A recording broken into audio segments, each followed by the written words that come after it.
Assalamu alaikum wa rahmatullahi wa barakatuh. أعوذ بالله من الشيطان الرجيم بسم الله الرحمن الرحيم الحمد لله رب العالمين الرحمن الرحيم مالك يوم الدين إياك نعبد وإياك نستعين اهدنا الصراط المستقيم صراط الذين أنعمت عليهم غير المغضوب عليهم ولا الضالين.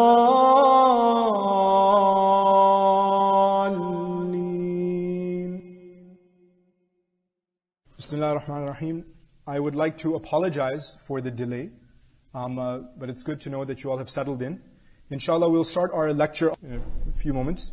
I'd like to first introduce our speaker, Dr Tawfique Chowdhury, and he has come all the way from Kuala Lumpur to join us today. He's actually a medical doctor as well, for those of you who didn't know.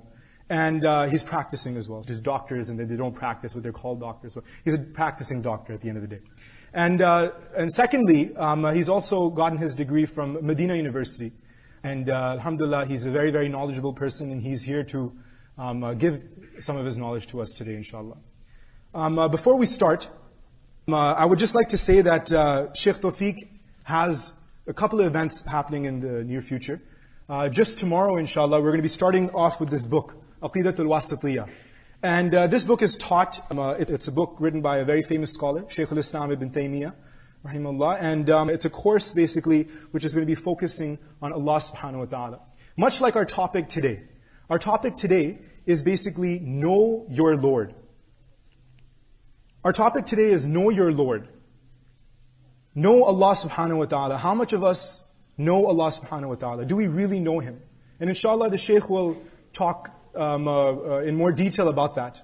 But in much, much more detail over the course of the next 3 days, inshallah, he's teaching this class, Aqidatul Wasatiyah, in the morning time, from 10 o'clock in the morning to 12:30. And you are all invited and all welcome to attend it, inshallah. It'll be from 10 o'clock to 12:30 p.m., inshallah. Every single day, starting from tomorrow, Saturday, Sunday, and Monday. If you would like a copy of this book, it is outside in the stall area. So be sure to collect that as well if you want. And inshallah, without further ado, I would like to call upon our Shaykh. Assalamu alaikum. Bismillah ar-Rahman ar-Rahim. Alhamdulillahi Rabbil Alameen. Wa sallallahu wa sallam wa barak ala nabiyyina Muhammadin wa ala alihi wa sahbihi ajma'in. Assalamu alaikum wa rahmatullahi wa barakatuh.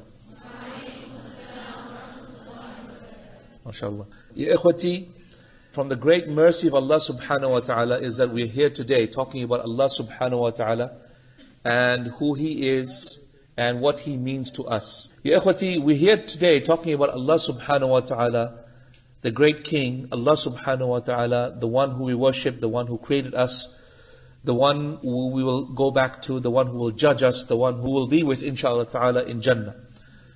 One of the greatest things about Islam is that Allah subhanahu wa ta'ala has given us the best descriptions of Allah subhanahu wa ta'ala in Islam.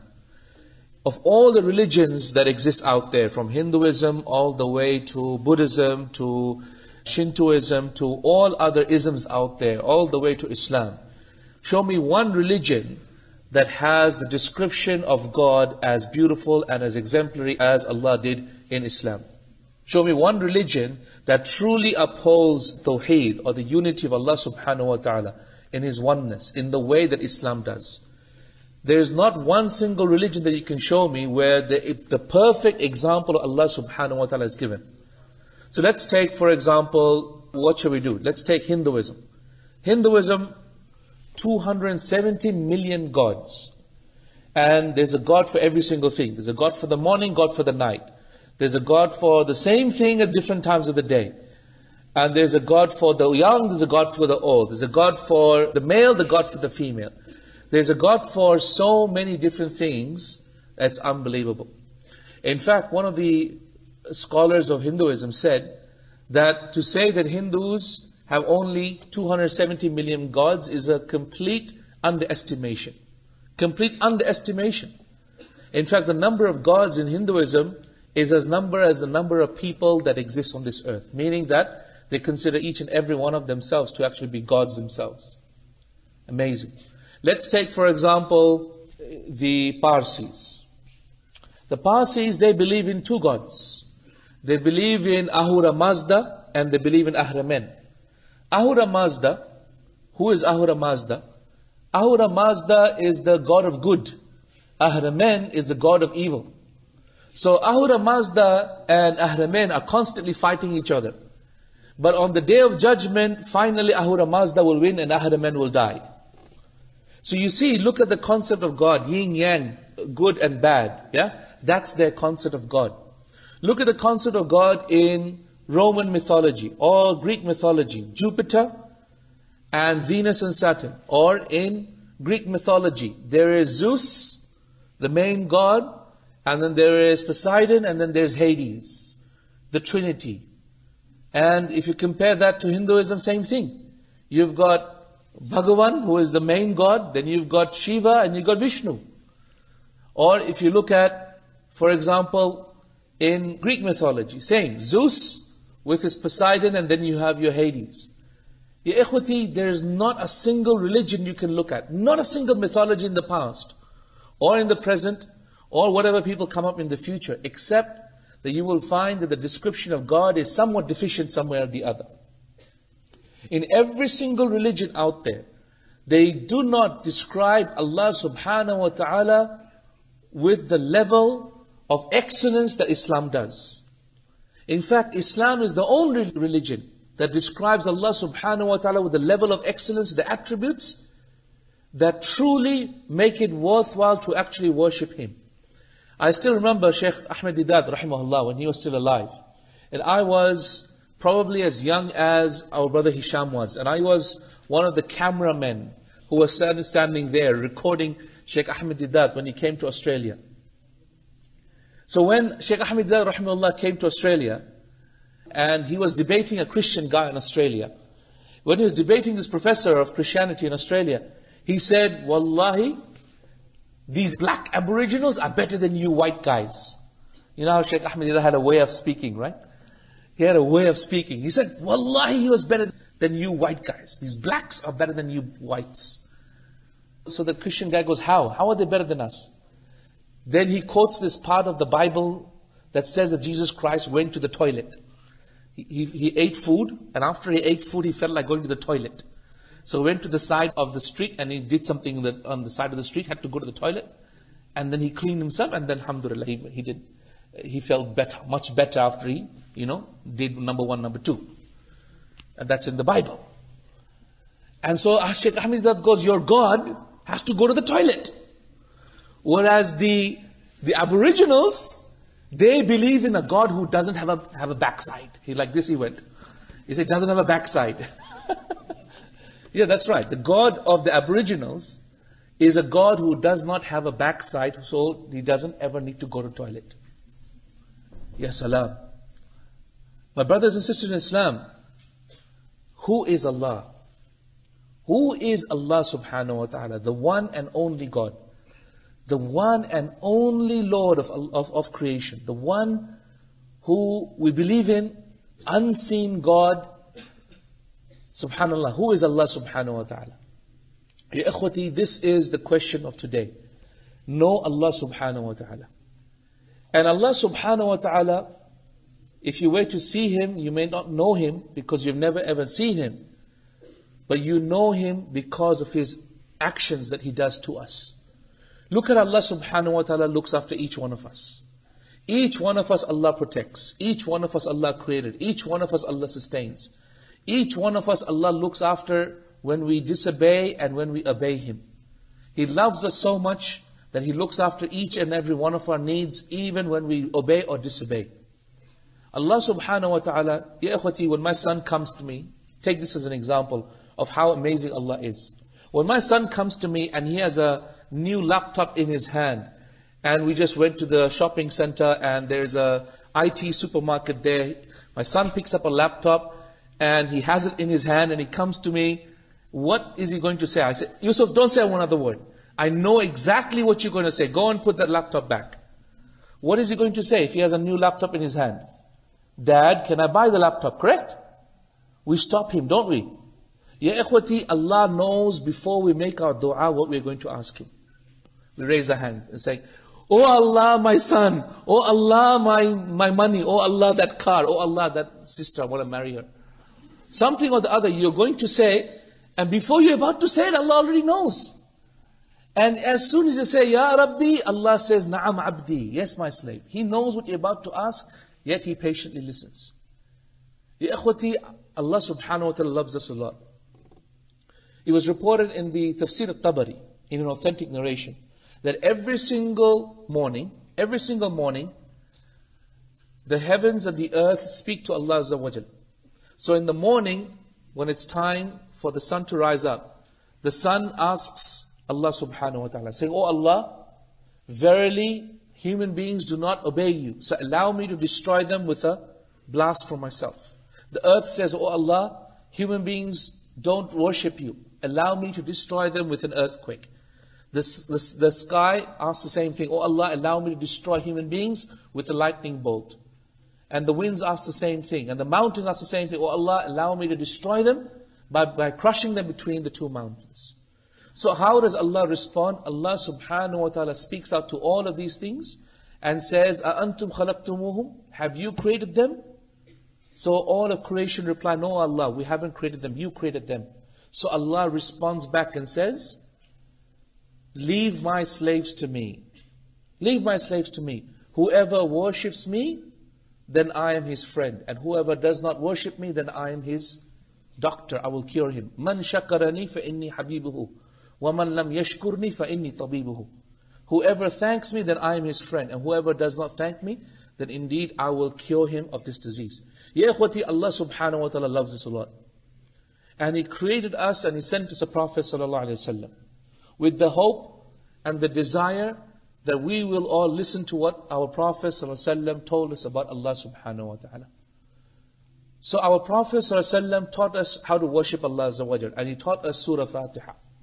In Surah Fatiha we find Allah subhanahu wa ta'ala telling us how to worship Allah subhanahu wa ta'ala and how to know Allah Azza wa Jal. In Surah Fatiha we say a few things.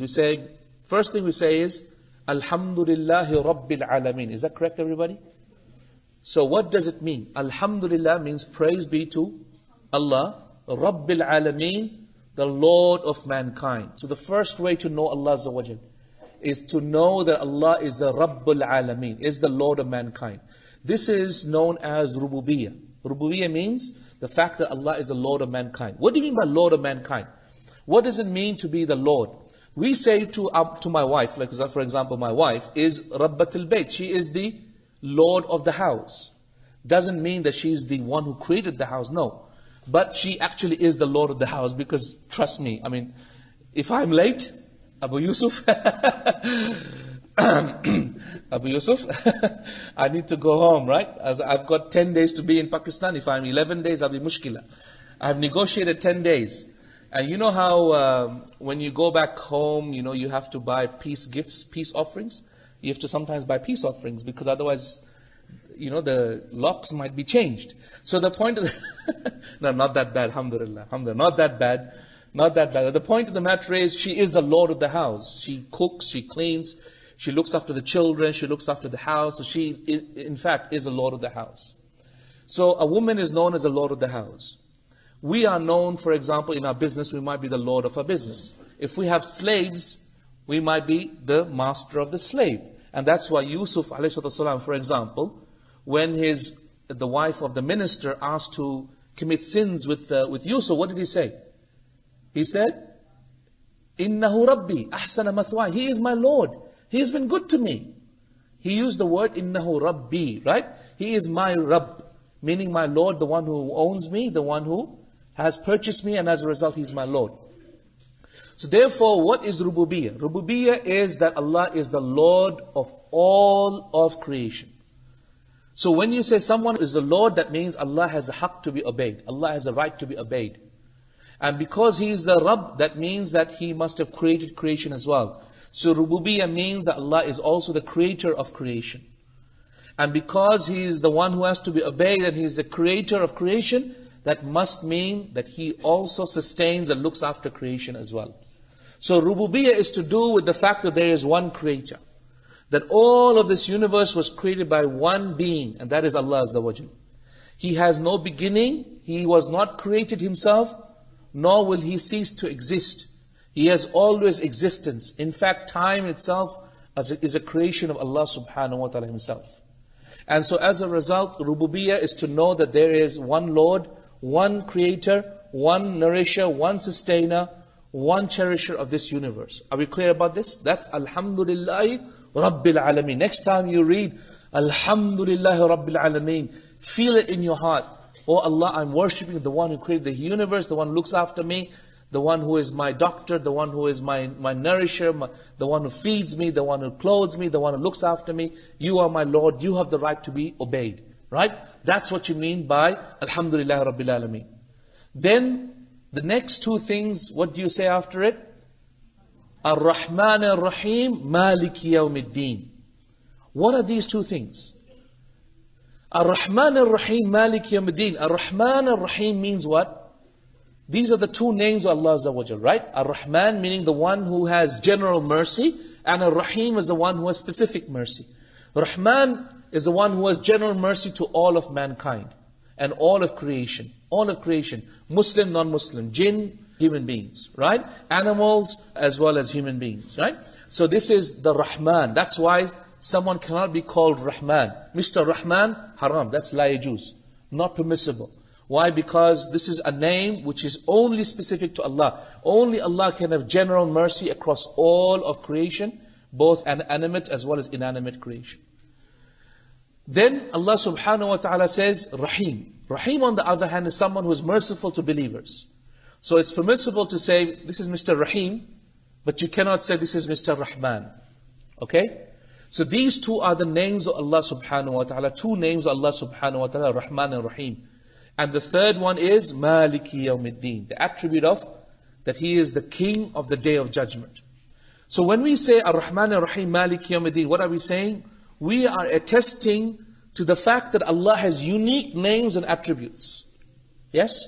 Unique names and attributes that only belong to Allah Azza wa Jal, that no one from creation can ever have that.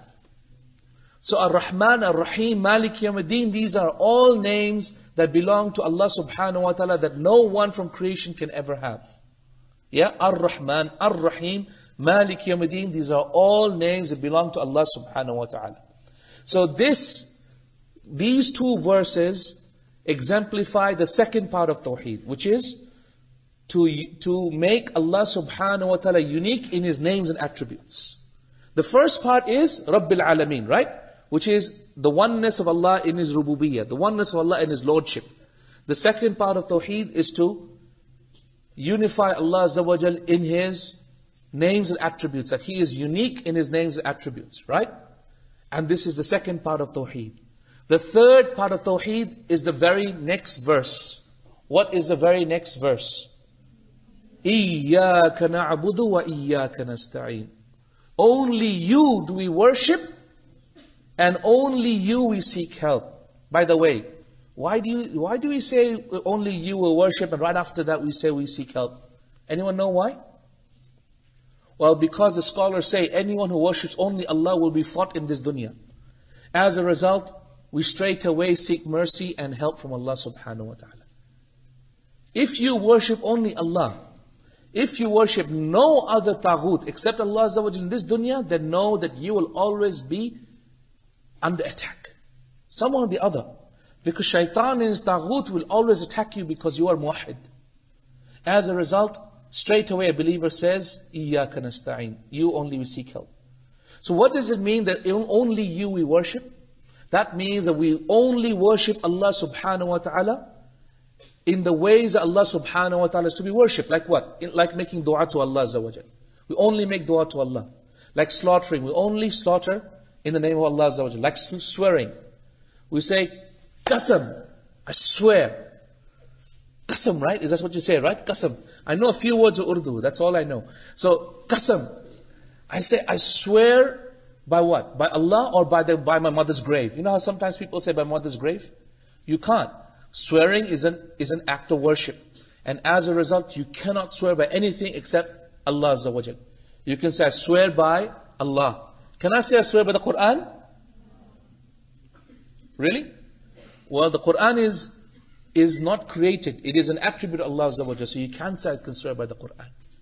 I swear by the unspoken word of Allah Azza wa Jal. If that's what you mean, then yes, you can say, I swear by the Quran. Because the Quran is not created. These are the words of Allah that are eternal. And as a result, you can. But what you cannot do is say, I swear by the Mus'haf, for example. I swear by the book. The book itself is created, but the words are eternal. And as a result, they are the spoken words of Allah Azza wa Jal. And as a result, you can't swear by the Quran if you intend by it the unspoken words of Allah subhanahu wa ta'ala, the words of Allah Azza wa Jal that are eternal. If what you mean is by the book itself, which is created, then no, that's not. The Mus'haf itself is of course created, but inside it the words, then these are eternal and you can swear by that. Ya ikhwati, it's very important to learn about the three parts of Tawheed. To unify Allah in His rububiyyah, to unify Allah in His names and attributes, to unify Allah in His worship. Because this is the essence of why we are here. The essence of why human beings have been created is to witness the oneness of Allah in these three things. And that's why Surah Fatiha starts off with it. Every single thing. Look at the most amazing things the Prophet did. What did he do? Let's say Hajj. What was Hajj about? What is the one thing that the Prophet recited again and again loudly in Hajj? Labbaik Allahumma labbaik, isn't it? So Labbaik Allahumma labbaik, labbaik la sharika laka labbaik, innal hamda wal ni'mata laka wal mulk la sharika lak. It's all to do, la sharika lak means what? No shirk, no shirk. I don't do shirk, I'm upon tawheed. So it's all about witnessing the oneness of Allah Azza wa Jal. The Quran itself is all about tawheed as well. Ibn al-Qayyim rahimahullah says the Quran is all about tawheed. It's either telling us about Allah, or it's telling us about the stories of those people who believed in only one God, or it's telling us about the stories of the prophets who came down to tell us about one God, and the arguments with the non-Muslims, and the arguments with the false prophets, and the arguments with the false kings who proclaim to be God, or it's telling us how to worship God, such as how to pray, how to fast, how to give zakat, etc. Right? Or it's telling us what will happen to us if we worship God, or what will happen to us if we don't worship God, which is Jannah or Jahannam. Correct? So, the Quran is all about Tawheed. Ya ikhwati, if you do not understand Tawheed, you will not understand the Quran. You will read the whole tafsir of the Quran and you will think, I don't know, I think, I know this, I know that, I know this verse, I know what that Arabic word means. No, but you've lost the essence of the Quran. That's why, have you thought about this? Why is it the Surah Ikhlas is 1/3 of the Quran? Does anyone know the power of Surah Ikhlas? When you recite it 3 times, like you recite the whole Quran, correct? On top of that, another authentic hadith, the Prophet said, whoever recites Surah Ikhlas 10 times, Allah builds for him a palace in Jannah. Another authentic hadith. How quickly can you recite Surah Ikhlas? It takes me 6 seconds to recite Surah Ikhlas. In 1 minute, I can recite Surah Ikhlas 10 times. Meaning in 1 minute, I can build for myself a palace in Jannah. قُلْ هُوَ اللَّهُ أَحَدَ اللَّهُ الصَّمَدْ لَمْ يَلِدْ وَلَمْ يُولَدْ وَلَمْ يَكُنْ لَهُ كُفُوًا أَحَدٍ 6 seconds. So in 1 minute, I can recite Surah Ikhlas 10 times and build for myself a palace in Jannah. So easy, subhanAllah. So easy. If you have 1 spare minute, don't waste it, wallahi. Build for yourself a palace in Jannah. Why is Surah Ikhlas so powerful? Why is it? Why is it that the greatest verse in the Quran is Ayatul Kursi? Why? Because it's all about Tawheed. Allahu la ilaha illa huwa al-hayyul qayyum. La ta'khudhuhu sinatun wa la nawm.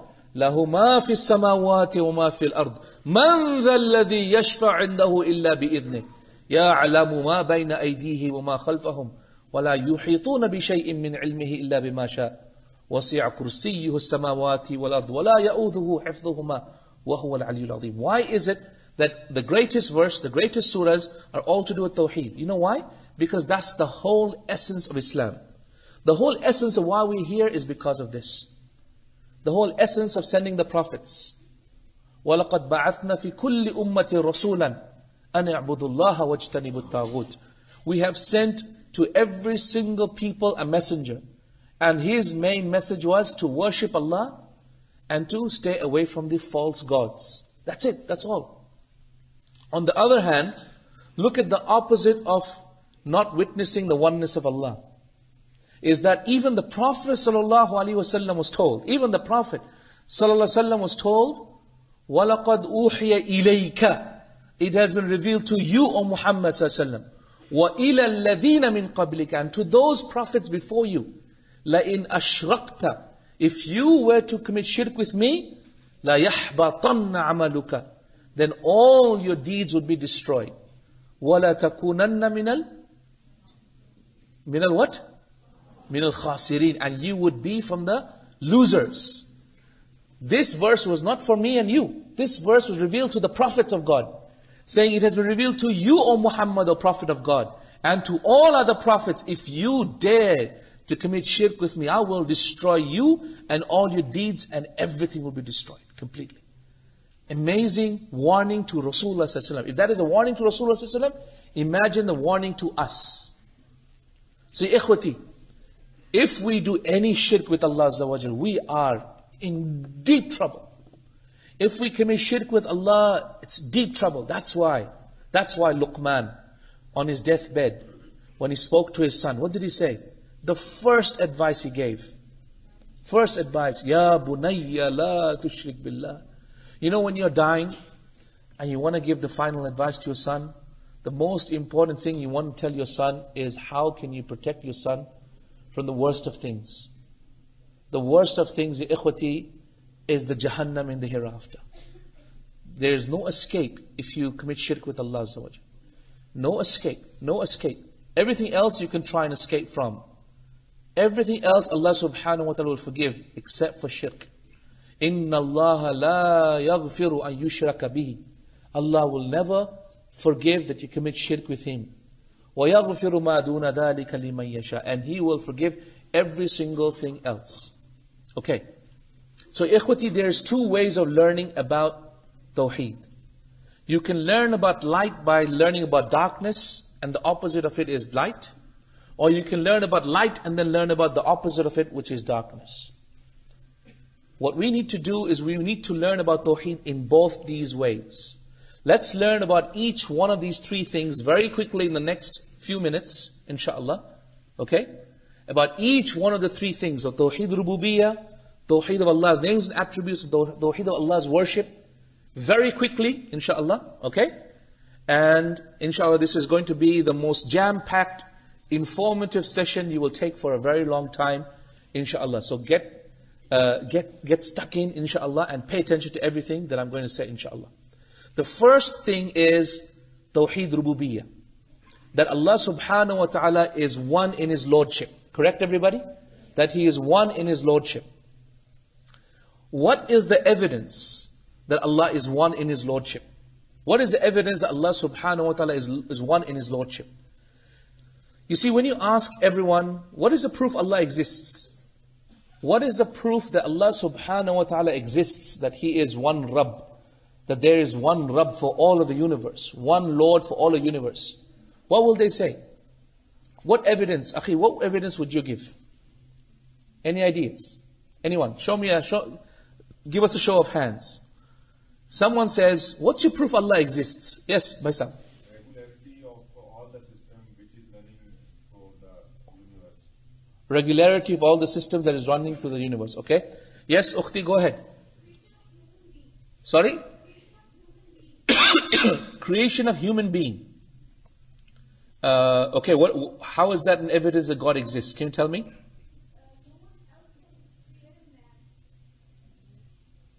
No one else can create a man.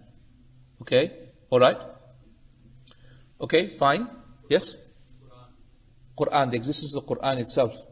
I mean, for example, you go right now to Islamabad. What's a very, very exciting, posh, underground place of Islamabad right now? Is there a place here? Sorry?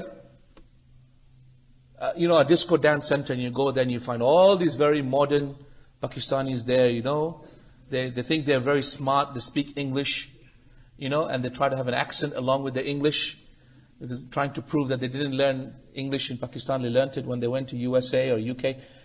And then, they'll drink their alcohol and they'll be like, oh, God doesn't exist, and, I made my own life and I'm here because, I made money myself. And so, first thing they will say is, you basic Muslims over here, you believe God exists, man. You're so, unbelievable. For them, God doesn't exist. Do you know why God doesn't exist for them? For them, God doesn't exist because they have no need for God. Because when they go to the shopping center, for example, they've got 30 different types of bread they can buy and then 20 different types of drinks they can buy. They can easily press 1, 2, 3, 4 and then get a pizza delivered, and they can go online and order cotton from China and laptops from Japan. Does that make sense? They have every luxury. They have every single materialistic need that they have fulfilled. They have no need for God. On the other hand, if you go down to the poorest of places, the farmers that are breaking bread and they are having to plow the fields, you ask him, does he believe in God? He will slap you. So how can you not believe in God? Because he depends on God every day. Because if God doesn't cause the rain to fall, obviously he's going to die and his family is going to go hungry. Isn't that right? Ya ikhwati, what's happened today is that this dunya has taken us away from the belief in Allah subhanahu wa ta'ala. And that's why some of the Salaf, some of the pious predecessors, they said something very important. They said, beware of the magic of this dunya. Because the magic of this dunya is worse than the magic of Harut and Marut. The magic of Harut and Marut were two angels who were sent to the people of Babylon, as you know the story, right? Two angels sent to the people of Babylon in order to teach them black magic. And what was the black magic of Harut and Marut? It's how to separate between husband and wife. So the Salaf said, beware of the magic of this dunya. It's worse than the magic of Harut and Marut. Where the magic of Harut and Marut separates between husband and wife, the magic of this dunya separates between a slave and Allah. That's the mushkilah. Magic of this dunya takes you away from the reality that you are a slave and that there is a greater being. That's the mushkilah of worldliness. That's the mushkilah of this dunya.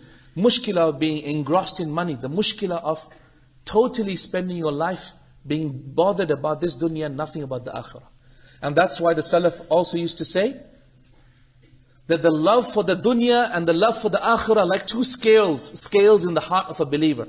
When one becomes heavy, the other one becomes light.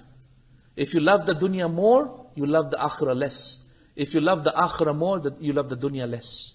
It's not possible for you to love them equally. It's not possible. And you're lying if you think you can do so. Ya ikhwati, I'm not someone who is telling you to leave the dunya. I'm a medical doctor myself. I like fast cars. It's nice. It's nice to have a good, nice. I'm still young. I like fast cars. I'm a medical doctor. I'm a well-off person myself. I live in a good home. I have a laptop. I have a Macintosh laptop. Not even IBM. I'm upgraded. So I'm not the person who's telling you to leave the dunya. I am telling you to leave loving the dunya. There's two things. There's something called being engrossed in the dunya, and there's something called really loving it. Meaning, I don't care if I have a laptop or I don't have a laptop. That's shunning the world. Whereas being engrossed in the world is actually care whether I have this laptop or a better laptop or not. Okay? Don't shun the world, shun worldliness. Do you know what that means? Don't shun the world, shun worldliness. Means don't shun this dunya, but shun being attached to it. Stay away from being so attached to this dunya that if you don't have it, you feel bad. I remember an uncle, a friend, I went with Hajj. And this friend of ours, subhanallah, he was wearing gold and gold chains, and he was in Hajj and he had gold chains and gold watch and all that. And throughout Hajj, he's like, uncle, come on, uncle, you're in Hajj, The Prophet said, don't wear gold. Come on, uncle, even for now. And he was looking at me because I was a Medina University student at that time. He was like, oh, look at this guy, man. He's just a self-righteous chota trying to tell me, how to lead my life. Anyway, alhamdulillah, he didn't listen to me anyway. But he went through Hajj. And then after he finished the Hajj, I went to visit him in UK after 6 months. And then he saw me in his house. He grabbed me and he hugged me. And then he kissed me, halal way, on the side. And then he says, Tawfique, I think Allah accepted my Hajj. He said, what? I think Allah accepted my Hajj. He said, really, uncle? How did Allah accept your Hajj? He said, well, as soon as I came back from Hajj, the Queen of UK made me, very high position in the ministry. So I think God accepted my Hajj, alhamdulillah. So I'm like, oh, right, okay, that's interesting. Uncle, shall we talk about your watch or shall we talk about your acceptance of Hajj today? Ya ikhwati, people today, materialism and the dunya is their proof that God likes them. Your proof that you think God loves you is because God gave you more money. That's stupid. God gave Fir'aun more money, more than you. So what? He loved him? He hated him. He hated Fir'aun, prepared for him Jahannam. النار يعرضون عليها غدوا وعشيا ويوم القيامة أدخلوا آل فرعون أشد العذاب. Now, Al Fir'aun, the people of Fir'aun and Fir'aun himself is burning in the fire. And on the day of judgment, they will be entered into the terrible fire. This is a proof, this verse is a proof that there is adab al-qabr. Ya ikhwati, my brothers and sisters in Islam, Allah subhanahu wa ta'ala exists, and His existence is not known by materialism. His existence is known by other things. The Islamic proofs of the existence of Allah subhanahu wa ta'ala. I remember still in my school that I used to study, my medical college, when I was there as a medical student, I remember I had a Muslim friend who was becoming a bit atheist. He's having these doubts in his mind. I thought, how am I going to prove to him that Allah exists? Do you know what I did? I took him to the anatomy lab.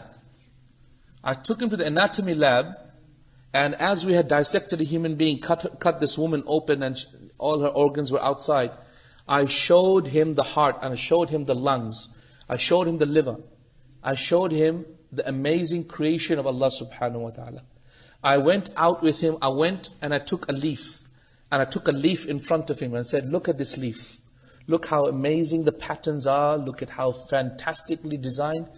Did this creation create itself? Did it come out of chance and existence? Just like that? Or is there a creator? And that is why the Arabs of the desert used to say that the footsteps of a camel tell us where the camel went. So does not the footsteps of Allah in His creation show us the existence of Allah Azza wa Jal? No doubt.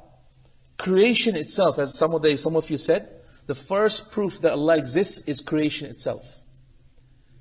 The first proof that Allah exists is creation itself. Yeah? And this is very important. And not just creation, but the orderliness of creation. How everything is ordered. Everything is perfectly done. Everything comes out perfect. You go in there, you get husband and wife married, 9 months later, bam, you have another human being. Perfect. Right? It's ordered perfect. Every human being, perfectly fashioned, except for the ones Allah wants to create an example of, but perfectly fashioned. And it's happening billions of times a year. How amazing is Allah subhanahu wa ta'ala in doing that. This is an example of creation. So the first proof Allah subhanahu wa ta'ala exists, Islamic proof, is creation itself. The existence of creation. The second proof that Allah subhanahu wa ta'ala exists is the signs of Allah, the ayat of Allah in His kawn. Ayatullah fil kawn. Like the moving of the sun. Like the floating of the ships on water. Like the coming of the days and the seasons. Like the coming of the night, followed by the day, followed by the night. How every single thing is in perfect unison. That you should go out and you should witness the ayat of Allah subhanahu wa ta'ala. And that's what Allah says, فَسِيرُوا فِي الْأَرْضِ. Go out there and see. Go out there and witness the signs of Allah subhanahu wa ta'ala in His khalq and His creation. The second evidence in Islam that Allah exists is the ayat of Allah subhanahu wa ta'ala in His kawn. And that's why Allah says, إِنَّ فِي خَلْقِ السَّمَاوَاتِ وَالْأَرْضِ وَاخْتِلَافِ اللَّيْلِ وَالنَّهَارِ لَآيَاتٍ لِأُولِي الْأَلْبَابِ. Verily, in the creation of the heavens and the earth, and the turning of the day and the night are signs for the people who truly believe in Allah subhanahu wa ta'ala. And that's why the second evidence that Allah exists for truly people who believe are the signs of Allah in His creation. The third evidence are the prophets of God. The prophets of God. That's what Ibn Hazm rahimahullah said. If the only thing that we had was the story of Muhammad sallallahu alaihi wasallam, no Quran, nothing else, right? We were only given the story of Muhammad sallallahu alaihi wasallam, the story of the prophets themselves would be enough a proof that God exists. Look how fantastic a human being he was. Look at how he had nothing and he stuck out for nothing except for one belief that there is one true God. And his uncle came to him and said, Oh my son, meaning, oh Muhammad sallallahu alaihi wasallam, my son, the Quraysh have told me, if you agree to worship their gods, that they will make you the king of Quraysh. What did Muhammad sallallahu alaihi wasallam say in this authentic narration? He said, oh my uncle, if the Quraysh were to give the sun in my right hand, the moon in my left hand, I would not stop calling to this religion for one day. Correct? So ya ikhwati, my brothers, my sisters in Islam, the story of the prophets, story of Ibrahim, the story of Isa alayhi salam, the story of Nuh, the story of Adam alayhi salam, all of them is an evidence that God exists. The fourth evidence that God exists is fitrah. The fact that we all have within ourselves a fitrah. What is fitrah? Fitrah is the innate nature in our hearts to believe in one God. Right? We all have a fitrah. And that's what fitrah is. Fitrah does not mean that we're all Muslims. Fitrah means the ability to recognize the oneness of Allah subhanahu wa ta'ala. And that's why the hadith of Rasulullah sallallahu alaihi wasallam that states, كُلُّ مَوْلُودٍ يُولِدُ عَلَى الْفِطْرَةِ, verily every single child is born upon fitrah, does not mean that every child is a Muslim. In fact, people who translate this hadith to mean every child is a Muslim is making a mistake. Because if it means that every child is a Muslim, that means how are we leaving this Muslim child with this non-Muslim family? Quickly take him away. It's not allowed to leave a Muslim with a non-Muslim, right? They're going to convert him, that's not right. No. Fitrah means the ability to recognize the oneness of Allah Azza wa Jal. However, what happens is that this ability to recognize oneness of Allah is clouded by all of the teachings of our parents who unfortunately teach us about Jesus Christ or about other gods, and so our ability to recognize the oneness of God is shadowed and clouded by all of these other wrong teachings. That's what happens to a person who is born into the family that is a non-Muslim family. Okay? So fitrah is our evidence that Allah subhanahu wa ta'ala exists. So these are the four evidences the Muslims use. A atheist will never ever accept it. What do you mean, fitrah? What do you mean, signs of Allah in the creation? What do you mean, stories of the prophets? What do you mean, creation, existence of creation itself? They will not accept it.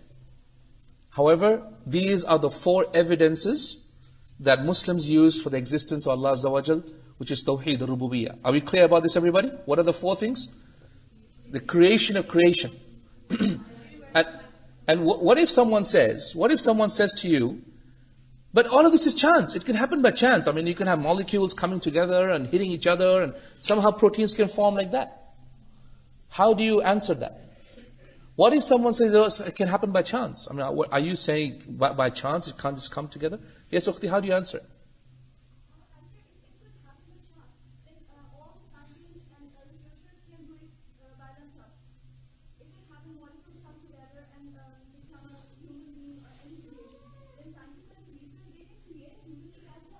Okay, alright. Anyone else? Yeah? How can it happen that every single thing by chance happens so perfectly? Yeah. Okay? I mean, what I like to do with the atheists, you know what? I have a principle. I have a principle, it's called 5 minutes. You have a problem with God? I'll give you 5 minutes. That's it. I won't give you any more. Okay?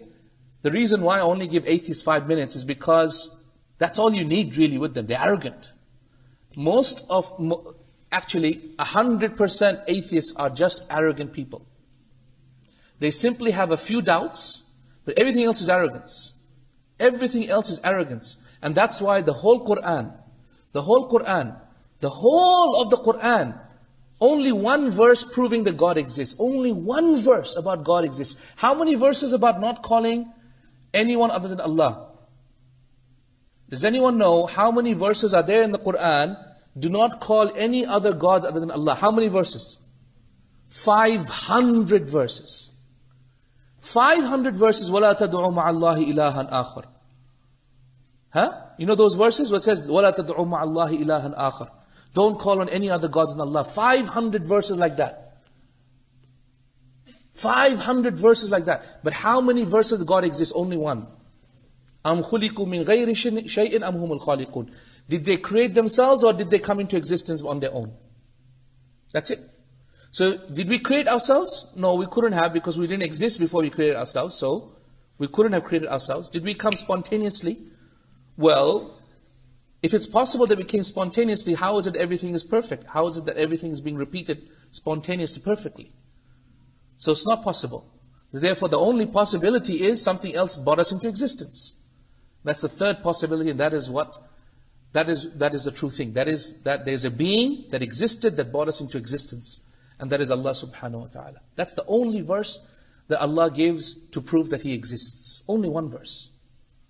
So ikhwati, the reason why Allah does this is because atheism is essentially arrogance. That's why I don't give atheists more than 5 minutes. No, that's it. Khamsa daqaiq, khamsa bas. 5 minutes is all you got. Right, what's your problem? So, for example, atheists will give you the following arguments. I'm going to give you 10 arguments atheists are going to give, okay? I want you to remember them. I want you to remember them, especially brothers and sisters. Why? Because your friends will ask you this question out there, and your children will say, oh, they heard someone in the playground saying this, so they will have these doubts. You need to know how to answer them, okay? This is very important. Doubt number 1. Okay, I've written it here, so I'm just telling you. Doubt number 1. Someone will say, if God exists, then can God create a circle with 4 sides? Okay? Oh, God exists? So can God create an object that is, a circle that has 4 sides? Or an object that exists and doesn't exist at the same time? So one of the doubts that the atheists will give you are these silly questions that they give you. Okay? Impossibilities, linguistic impossibilities, to show you that, oh, look how silly your belief in God. Because can God create the impossible? And an example is they'll say, can God create a circle with 4 sides? How do you answer this if someone says that? Quick. Can God create a circle with 4 sides? Yes, my friend. It will be called a square. That's right. Yeah, so we said God can create a circle with 4 sides. He called it a square. It's so stupid. And that's the problem. Problem is sometimes with the atheistic arguments, you just have to, give tappar, like a left, right. That's it. Just answer him back with as silly a question as he asked you. Please don't give him the light of day. Don't. That's why, khamsa daqaiq, 5 minutes, bas. Aapke liye 5 minutes hai, bas. I'll give you 5 minutes. Okay? I won't even say aapke liye, tere liye. 5 minutes hai, bas. Only 5 minutes. Okay? 5 minutes all I'm going to give you. Right. Second argument. Look at the second one. The second one is, they say, all religions claim that God is all powerful and almighty. Okay? So is it possible that God can create something so heavy that He cannot even lift it? Have you heard of that? Has anyone heard of people saying things like this? Right. This is a very common argument atheists will give you. You think God is so powerful? Then can God create something that He cannot even lift? How do you answer this? Yeah, yes, Ukhti, go ahead. Sorry?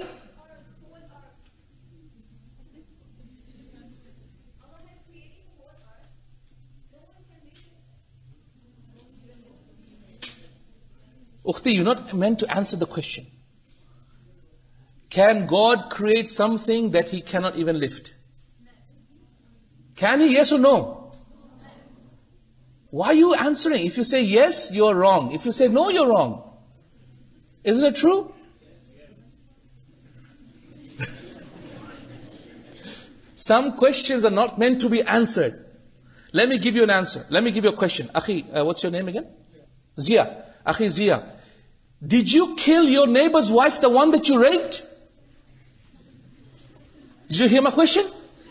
Did you hear my question or not? Listen to my question again. Listen to my question.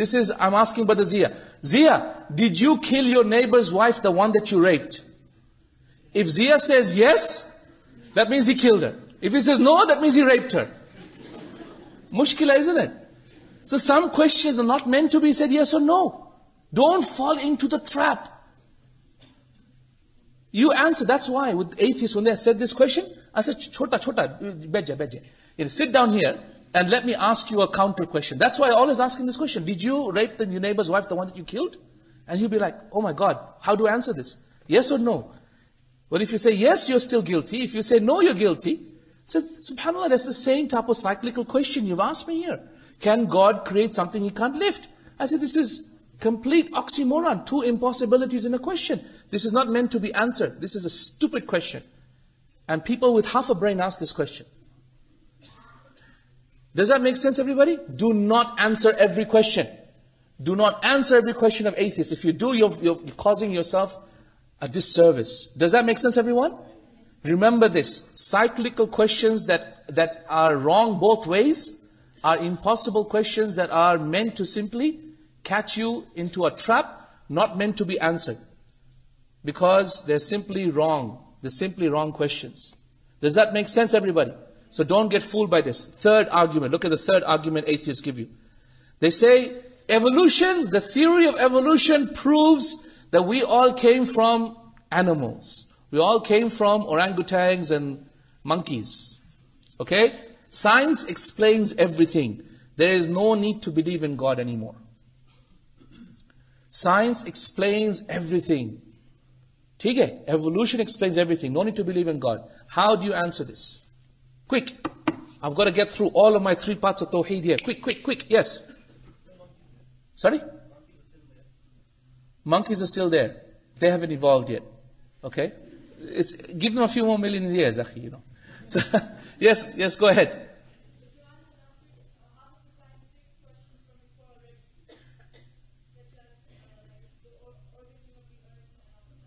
Okay. First of all, is evolution true or not, by the way? Not at all? Is it possible evolution is true? Is it possible? हो सकता है ना? हो सकता है. हो सकता है? No. Please, try and understand. I'm not saying Adam alayhi salam came from monkeys. Please, no. Okay, don't misunderstand me. Adam alayhi salam, kun fayakun, right? Suddenly Allah said kun and he became created, right?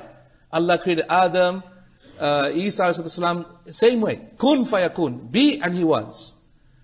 But is it possible that this particular monkey came from that particular animal that evolved over time, over billions of years? It's possible if Allah decreed it.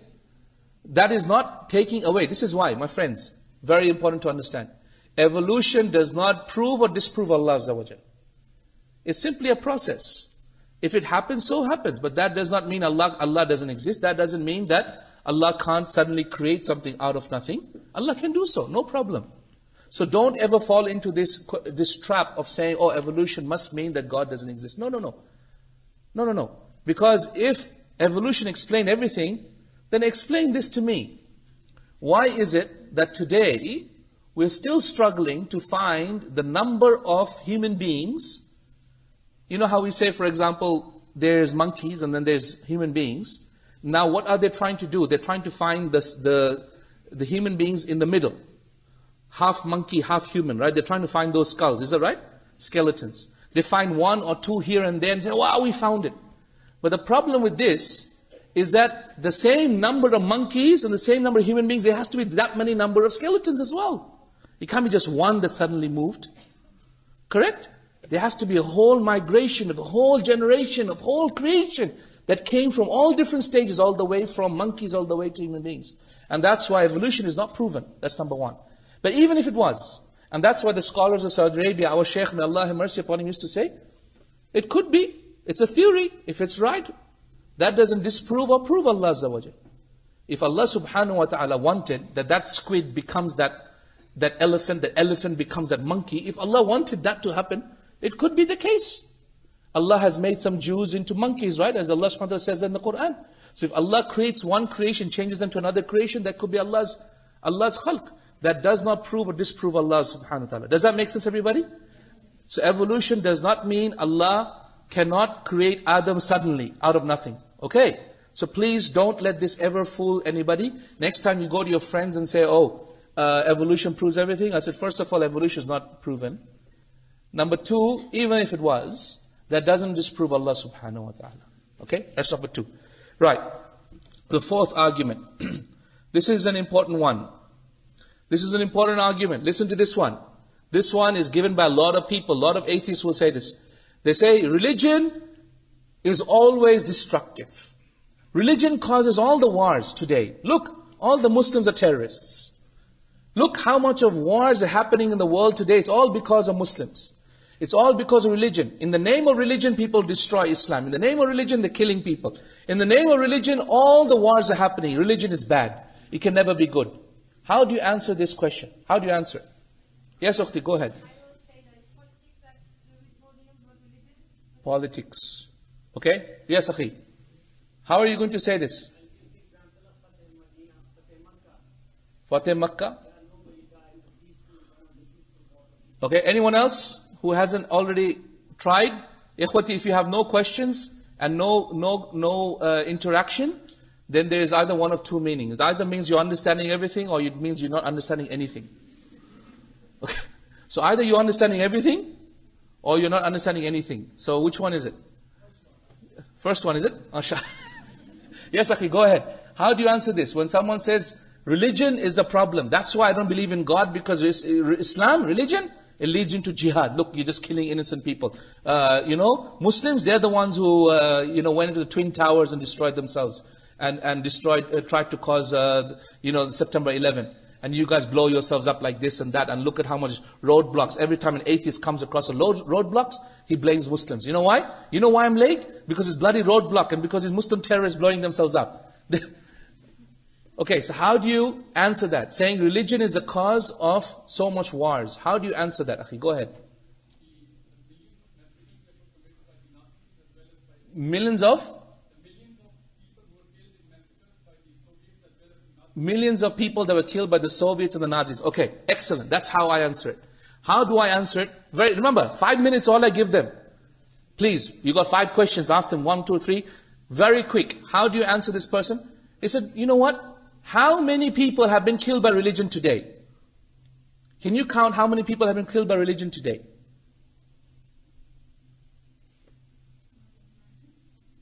Okay, come on, guys. How many people have killed by religion today? A lot. But how many people have been killed by non-religious people in the name of communism or socialism? How many people? How many people have been killed by Stalin? Does anyone know? Yeah? Yeah, approximately 10 million people killed by Stalin in the name of communism in trying to stop people to be religious. How many people have been killed by Pol Pot in Cambodia? Does anyone know Pol Pot? Yeah, Pol Pot, he used to kill people, he used to cut their necks off and dry the bones, and then he would build a palace of skulls of his enemies. How many people? 30 million people Pol Pot killed in the name of communism. How many people were killed by Chairman Mao? Does anyone know Chairman Mao? Please read up on these names. How many people were killed by Chairman Mao? Some say 90 million people killed. 90 million people killed. Now Chairman Mao, Pol Pot, Stalin, were they Muslims? Huh? No, they weren't. They were communists. So more people have been killed by communists, atheists, than they were killed by Muslims that are religious. So don't ever tell me Muslims are the cause of problems on this dunya. No, they're not. It's you guys, you atheists, you secularists, you atheists, you militant secularists. They're the ones who are the intolerant people on this dunya that are causing most of the harm. And most of the wars today are caused by militant secularists using religion as a pretext to cause war. Correct or not? When you ask them, okay, Iraq war, was that a crusade? Was that a religious war? No, it's a secular war. Is it? Then that means the secularists are causing it. So it's an atheist war. So ya ikhwati, my brothers and sisters in Islam, don't ever give in to atheists. They have stupid arguments. The worst arguments you can ever see. It's all emotion. Kullu emotion. Everything's emotion. And when you just dust away a few of their wise sounding words, you get nothing but arrogance. The fifth argument that they give you, and I think this will be more than enough arguments of the atheists. The fifth one, this is important. This one people say. They say it is not possible for an all-merciful God to allow suffering like we see in the world today. Yeah? People dying of hunger, starvation, natural disasters, destroying hundreds and millions of lives, unnecessary diseases, plagues, wars, and the list goes on. The existence of evil clearly proves that an all-powerful, all-merciful God doesn't exist. Correct? This is what atheists say. Yes or no? Right. How do you answer this one? Okay, someone else who hasn't put up his hand. How do you answer this one? Come on guys, this is important. Your family is going to ask you this question. Your chota, mota, everyone's going to ask you this question. Believe me. When you go back... Yes, Akhi, go ahead. Sorry?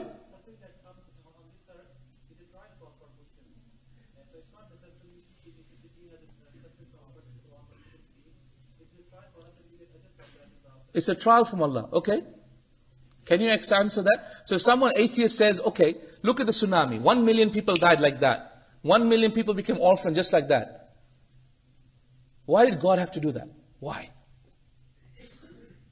Yes. Because it's a test. Jay. Yes, go ahead. Because what? If life was perfect, why would we need God? Sorry? Caused by your own deeds, what you do.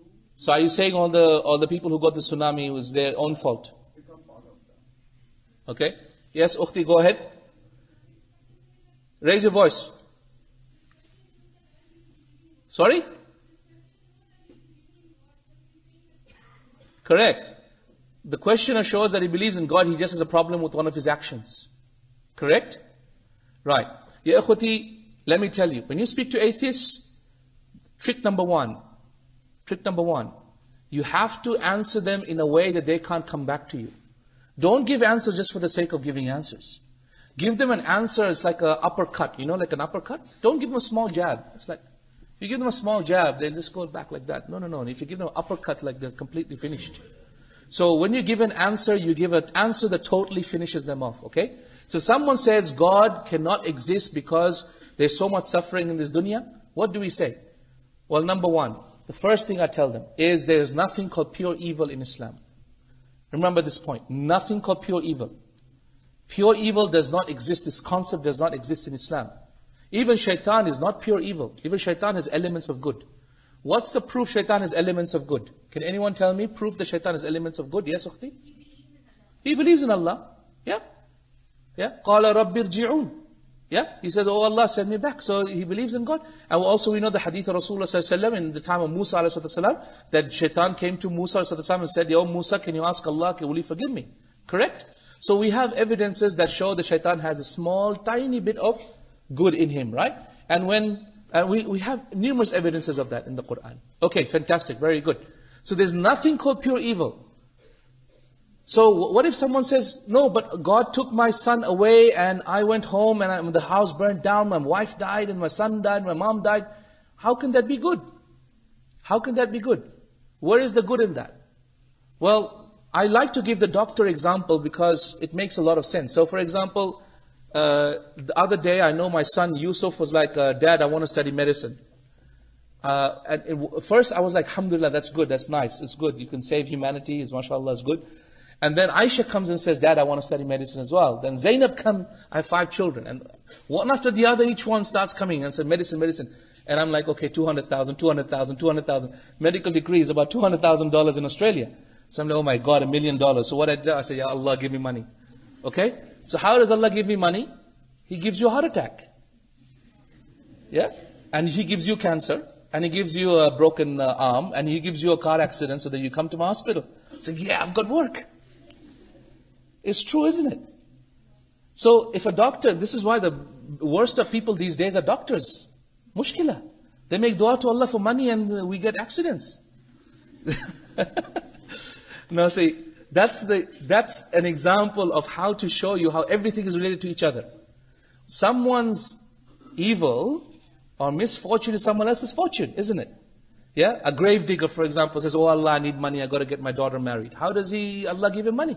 Allah causes more people to die. And that is, a mechanic says, oh Allah, I need more money. How does Allah give him more money? More accidents happen in the road. So the point of the matter is, ya ikhwati, my brothers and sisters, everything is related to each other. Yeah? Everything is related to each other. That's why for something that is to you, evil is actually good to someone else. Yeah? So it's very subjective. Evil, and this perception of evil is very subjective. That's number one. Remember that point. Yeah? Number two, the second way I answer this question is, what do you call this time now when the light's on? There's lots of light in the room, right? If I were to switch the lights off, what would you call that? Sorry? You can call it darkness. What else can you call it? Absence of light. Ahsant. So you can look at it positively or you can look at it negatively. Okay? So I can choose to look at it positively. So tsunami, I can call it the anger of Allah. Or I can call it, in the positive way, I can say the absence of mercy. Correct? So every single thing that we have around us, we can look at it positively or negatively. So this disease that's happened to you is either positive, or I can look at it negatively, which is bad for you, or I can look at it positively, meaning the absence of mercy of Allah. And that's exactly what all the problems worldwide is. The worldwide problems that we have today, from diseases, disasters, is not simply Allah's anger. No, there's another way of looking at it, and that is to say the absence of the mercy of Allah in these things. Because Allah doesn't have to be merciful to us. It's not obligatory on Him to be merciful to us. He can choose to have mercy, or He can choose to withdraw His mercy. Is that clear, everyone? Yes? And that's the second way that I answer this question. Is that evil exists in this dunya because Allah subhanahu wa ta'ala doesn't have to be merciful to us. He can choose to have mercy, or He can choose to withdraw His mercy when He wants to. Is that clear, everyone? And the third thing I say is the issue of test. Life is a test. Islam tells us that. Our religion teaches us that. Every religion says life and death was created as a test. So how could there be test if there wasn't actually something to be tested through? And so these things, diseases, disasters, etc., are all tests from Allah subhanahu wa ta'ala. Does that make sense, everybody? Fine. These and other examples that people ask you, this is enough, alhamdulillah. These are the 5 most important questions people will ask you. Please remember how to refute these doubts regarding Tawheed al-Rububiyyah, the oneness of Allah Azza wa Jal. And inshallah, your existence, the issue of the existence of Allah Azza wa Jal will be strong and firm in your heart. Is that okay, everyone? Move to the second point. The second point is the oneness of Allah subhanahu wa ta'ala regarding His names and attributes. Okay. The oneness of Allah subhanahu wa ta'ala regarding His names and attributes is that Allah subhanahu wa ta'ala is unique in His names and attributes. وَلَمْ يَكُلْ لَهُ كُفُوًا أَحَدٍ. And there is none like unto Him. هَلْ تَعْلَمُ لَهُ سَمِيًّا. Do you know anyone equal to Him? Okay? So there is no one like Allah subhanahu wa ta'ala. There's no one like Allah subhanahu wa ta'ala in His names and attributes. Right. So if Allah says something in the Quran, we believe He has that. In the Quran, Allah subhanahu wa ta'ala tells us that He is above the 7 heavens. Allah says Allah is not everywhere.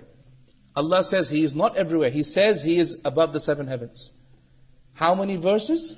Ibn al-Qayyim says more than 1,000 verses in the Quran that show Allah is above the 7 heavens. 1,000 verses. Can anyone give me proofs that Allah is above the 7 heavens? Quick, quick, quick. You should be on the tip of your tongue like this, like this, like this, like this. Quick, quick, quick, quick, quick. Sorry? Not the best verse. Give me something more. Come on, quick. Yes.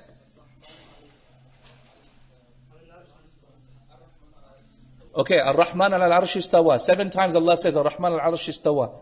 Allah rose above the 7 heavens and rose up above the throne. How is that a proof that Allah is above the 7 heavens? How is that a proof? Because the throne is? Because the throne is above the 7 heavens. In the authentic hadith of Rasulullah Rasulullah told us that the Arsh is above the highest part of Jannah, which is Al-Firdaus, and that is just below the throne of Allah Azza wa Jalla. So therefore, if Firdaus is the highest part, above it is the throne, then if Allah rose up above the throne, istawa, meaning rose up above the throne, that must mean Allah is above the 7 heavens. Okay, come on, more evidences, quick, quick, quick. Sorry? وَسِعَ كُرْسِيُّهُ السَّمَاوَاتِ. No. Give me better verses. So many. Ya Isa, O Isa, inni mutawaffika wa rafi'uka ilayya. O Isa, I will cause you to be seen to die and then raise you up to me. Raise. Rafi'u is to raise. Ilayya, to me, means from one direction to another direction. Does that make sense? I'll raise you up to me. Any other evidences? Come on, very quickly. Right? Ilayhi yas'udu kalimut tayyib. Ilayhi, to him, yas'ud. Yas'ud means go up. Kalimut tayyib, the beautiful word, the good deed. Wal amalu salihu yarfa'u. And the good deed, he raises it up. Yarfa'u means to raise it up. Yes, uncle, sorry? Am amintum man fi as-sama yakhsifa bikum al-ard fa idha hiya tamur. Do you have a guarantee that the one who is in the heavens will not cause the earth to tremble? Lo and behold, it trembles, right? Surah Mulk. That's right. So Allah says He is in the heavens. Yes, come on. Yes, go ahead. Okay, nice try. Nice try. Yes, Akhi, go ahead. Sorry? Isra al-Miraj. Yes, Isra al-Miraj. Great evidence. Great evidence. Why did Rasul go up to 7 heavens if Allah was just everywhere? Why did He have to go up? That's true. Any more evidence? Quick. There's more, so many. What does Allah subhanahu wa ta'ala say about تَنَزَّلُ الْمَلَائِكَةُ وَالْرُوحُ فِيهَا بِكُلِّ إِمْرٍ مِنْ رَبِّهِمْ بِكُلِّ أَمْرٍ. Okay, what did He say? تَنَزَّلُ. Nuzul means to come down. Right? Tanazzal, and that's why the Quran is called Tanzeel. Tanzeel is something that's sent down. Down is from up to down, isn't it? Right. And what about the angels going up to Him? Right?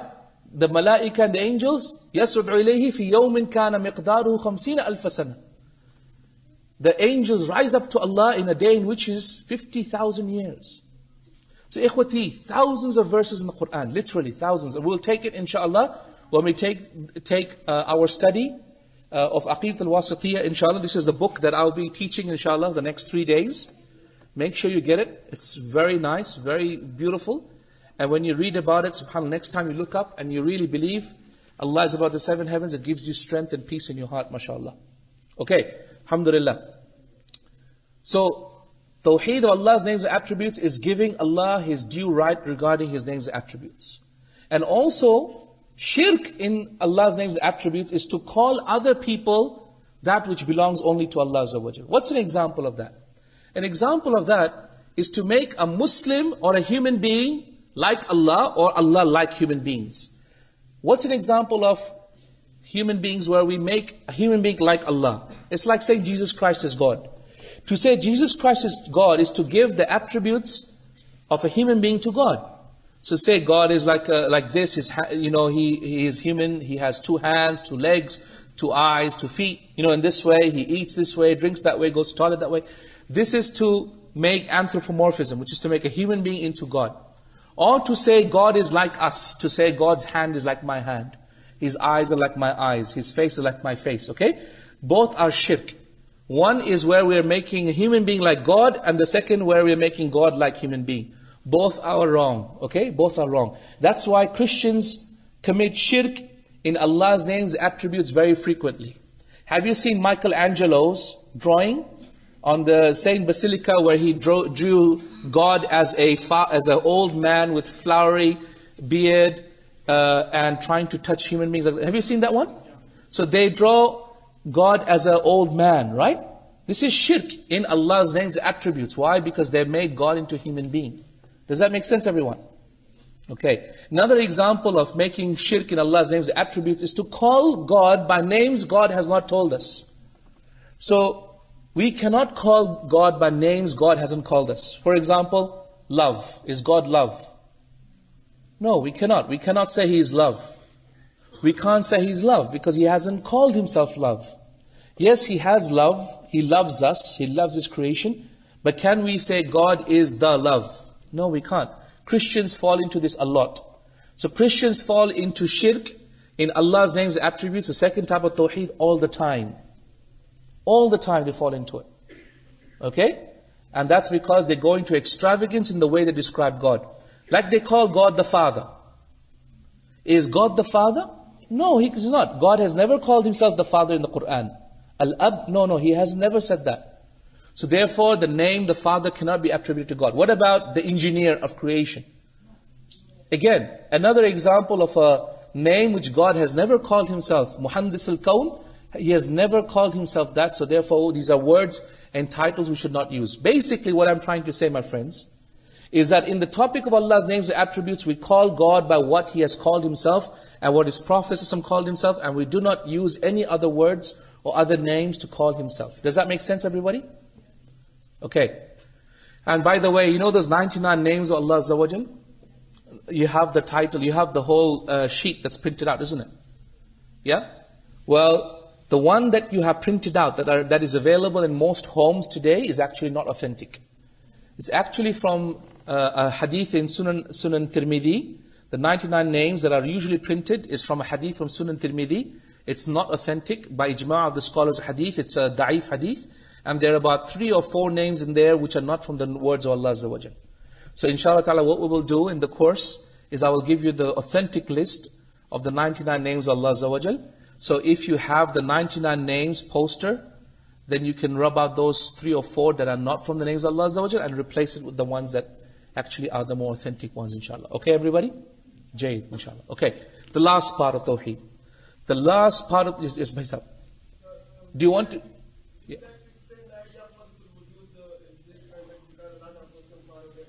Yeah, okay. Good point. Wahdatul wujud. What is wahdatul wujud? Meaning that there's only one creation, one existence, one reality, and that is only God. Meaning that I have become one with God. And this is a belief of shirk, no doubt about it. Belief of shirk. Who came up with wahdatul wujud? Yeah, this man by the name of Ibn Arabi. Ibn Arabi was a very deviant Sufi scholar. In fact, Ibn Arabi, he was killed. I don't know if you know the story. Ibn Arabi was killed because of his Sufi deviance. He was killed because he went to the court, and the scholars of Islam brought him to court because of his deviance, and he wore a jacket, right? He wore a coat, and he said in front of the court, he said, there is nothing in between this jacket except God. Right? This is how deviant he had become.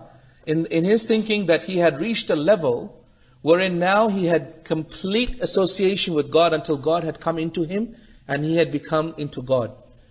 This is complete deviance. The Prophet never said this, the Sahaba never did this, the Quran never speaks about it. Where does Ibn Arabi get this? From his own head and from his own shaitan. So no doubt, ya ikhwati, these are false beliefs. There is no evidence for this in the Quran or Sunnah, and this is false. Allah subhanahu wa ta'ala comes closer to us, but He is always separate from us. He is not inside us, He is far away from us. Some of you might bring up verses in the Quran, like, what about in Surah Qaf? Allah says, what does Allah say? Huh? We'll say it again. وَنَحْنُ أَقْرَبُ إِلَيْهِ مِنْ حَبْلِ وَإِنَّا before that, sorry. وَلَقَدْ خَلَقْنَا الْإِنسَانَ. That's it.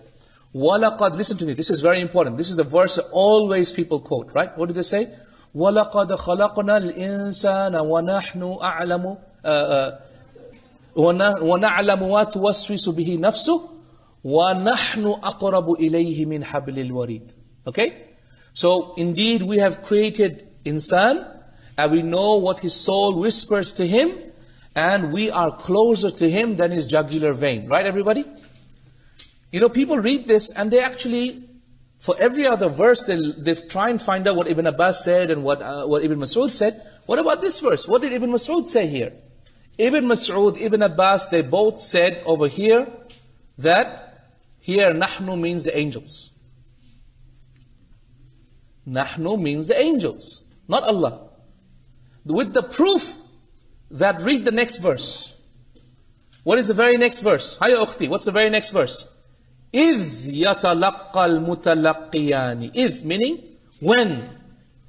So you see, most of the problem with people who take verses in the Quran, they don't read the first verse and the second verse. Meaning the one before it and the one after it. If you take the verse right after it, it says, إِذْ يَتَلَقَّى الْمُتَلَقِّيَانِ عَنِ الْيَمِينِ وَعَنِ الشِّمَالِ قَعِيدٌ.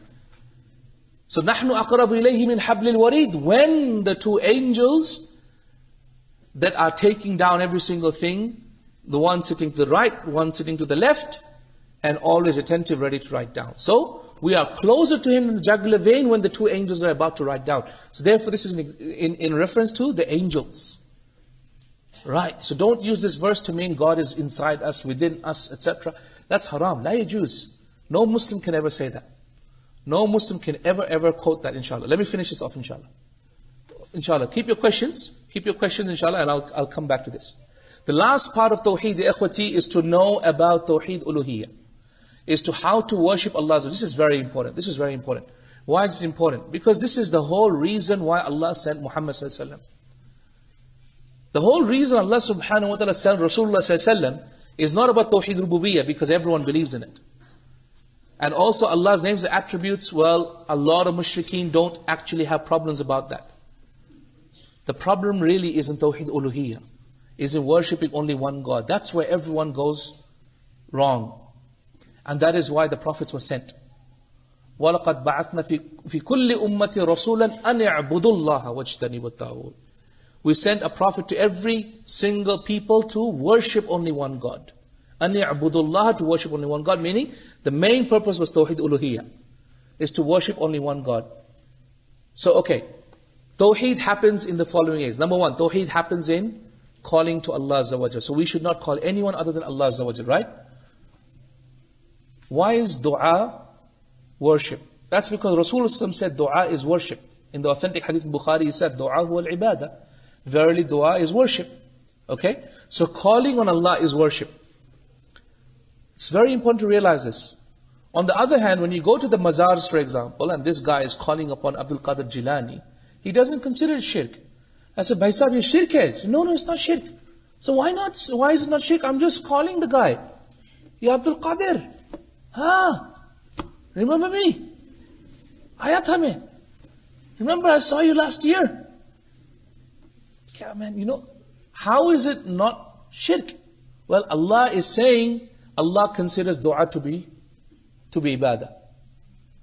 Okay? All types of dua is frankly ibadah. And as a result, dua in ibadah, dua is ibadah, and as a result, dua can only be done to Allah Azza wa Jal. Okay? Right, so dua is an act of ibadah. Another example, act of ibadah is salah. Another act of ibadah is prostrations. لا تسجدوا للشمس ولا للقمر واسجدوا لله. Do not prostrate to the shams or the qamar or to the sun and the moon. Prostrate to Allah Azza wa Jal. Another example of ibadah is slaughtering. Another example act of ibadah is swearing. Another example of the act of ibadah is istighatha, which is to seek help. Okay? And isti'ana, which is to seek help and seek madad, meaning support. Okay, everybody? So these are examples of things that cannot be done except with Allah subhanahu wa ta'ala. Okay? Cannot be done except with Allah subhanahu wa ta'ala. Right. Can I give you an example now? If I am standing here now in this Huda podium, and I'm saying, Ya Abdul Qadir, save me. Have I committed shirk? Yes. In which types of tawheed have I committed shirk? Uluhiyya. Why? How is it uluhiyya, Hisham? Because I'm calling out to other than Allah in something that only Allah can do. Okay? Here I've committed shirk with Allah in uluhiyya, right? I've also committed shirk in Allah's names and attributes. How is that? Because I believe that Abdul Qadir can hear me. Yeah. Does that make sense? Because I'm calling Abdul Qadir thinking he can hear me even though he's somewhere in Persia, Iraq, even though of course they say he's here somewhere in Lahore. But the point is, I still believe that he can hear me even though he's part of the grave and a couple of 100 kilometers away. So I've given him the attribute of hearing as well. So when I've done that, I've given him the attribute of hearing, the attribute of calling, and the shirk in calling out to Allah Azza wa Jal. And also some scholars say you've also committed shirk in rububiyyah. Why? Because you believe He has the power to protect you and power to help you. And that power only belongs to Allah Azza wa Jal. The power rububiyyah of nourishing and looking after His creation. Does that make sense, everybody? That's why it is so shirk. It is so bad The aqidah of these sects today, calling on these saints, calling on these grave worships, it is so bad. It is all of the three types of shirk combined. All of them combined. Shirk in rububiyyah, shirk in uluhiyyah, shirk in asma sifat. How will Allah ever give victory to this ummah when you're making shirk so much? How many people in Pakistan are committing shirk today? Millions, huh? Would you say majority? Majority? Subhanallah. So much shirk. So much shirk. Ya salam. Ya ikhwati, and not only are people doing it, but even sometimes people upon tawheed commit shirk. Let me give you an example. The Prophet ﷺ told us not to say certain types of words. We end up saying certain things with our words. An example of what we say is, oh man, if it wasn't for the police, I would have been destroyed. We say what? That very doctor cured me. Sorry? That very doctor cured me. The doctor? The doctor cured me. The doctor cured me. Yeah, thank you doctor, you cured me. Okay, look, this is very important. Can we say, thank you doctor, you cured me? Yes and no. Let me explain. Let me explain. Yes and no. Both. It's yes, you can say it, and no, you can't say it. So let me explain how. Let me explain. Words that are ambiguous. Okay? So there are certain things which are not ambiguous at all. Like, if it wasn't for the police, I wouldn't exist on this dunya. That's obviously wrong. Would you agree? If it wasn't for my mom, I wouldn't exist in this dunya. That's obviously wrong. It's obviously Allah Azza wa Jalla who brought me into existence. Correct? So in those statements, it's shirk completely. It's wrong. Your wording is wrong. You should correct it. Okay? If it wasn't for the police, I would not exist. That's wrong because existence is to do with Allah's bringing into existence. Okay, everyone? Okay. But we have certain things the police can do, which is to save you, for example, from a robbery. Okay? So there's a robbery happening and the police goes there and saves you. Correct? Yes, it's Allah who saves you, but at the same time, saving from a robbery can happen. This is an ability Allah has given police. On the same way, medicine. Medicine, Allah has given medicine by Allah's power. Allah has allowed the medicine to fix that pain that you're having in the head. Okay? So when we say the Panadol fixed my headache, answer it's fine. It's okay. But a better way to say it is Alhamdulillah, thanks to the mercy of Allah, the Panadol helped my headache. Okay, so to always remember Allah in the same sentence.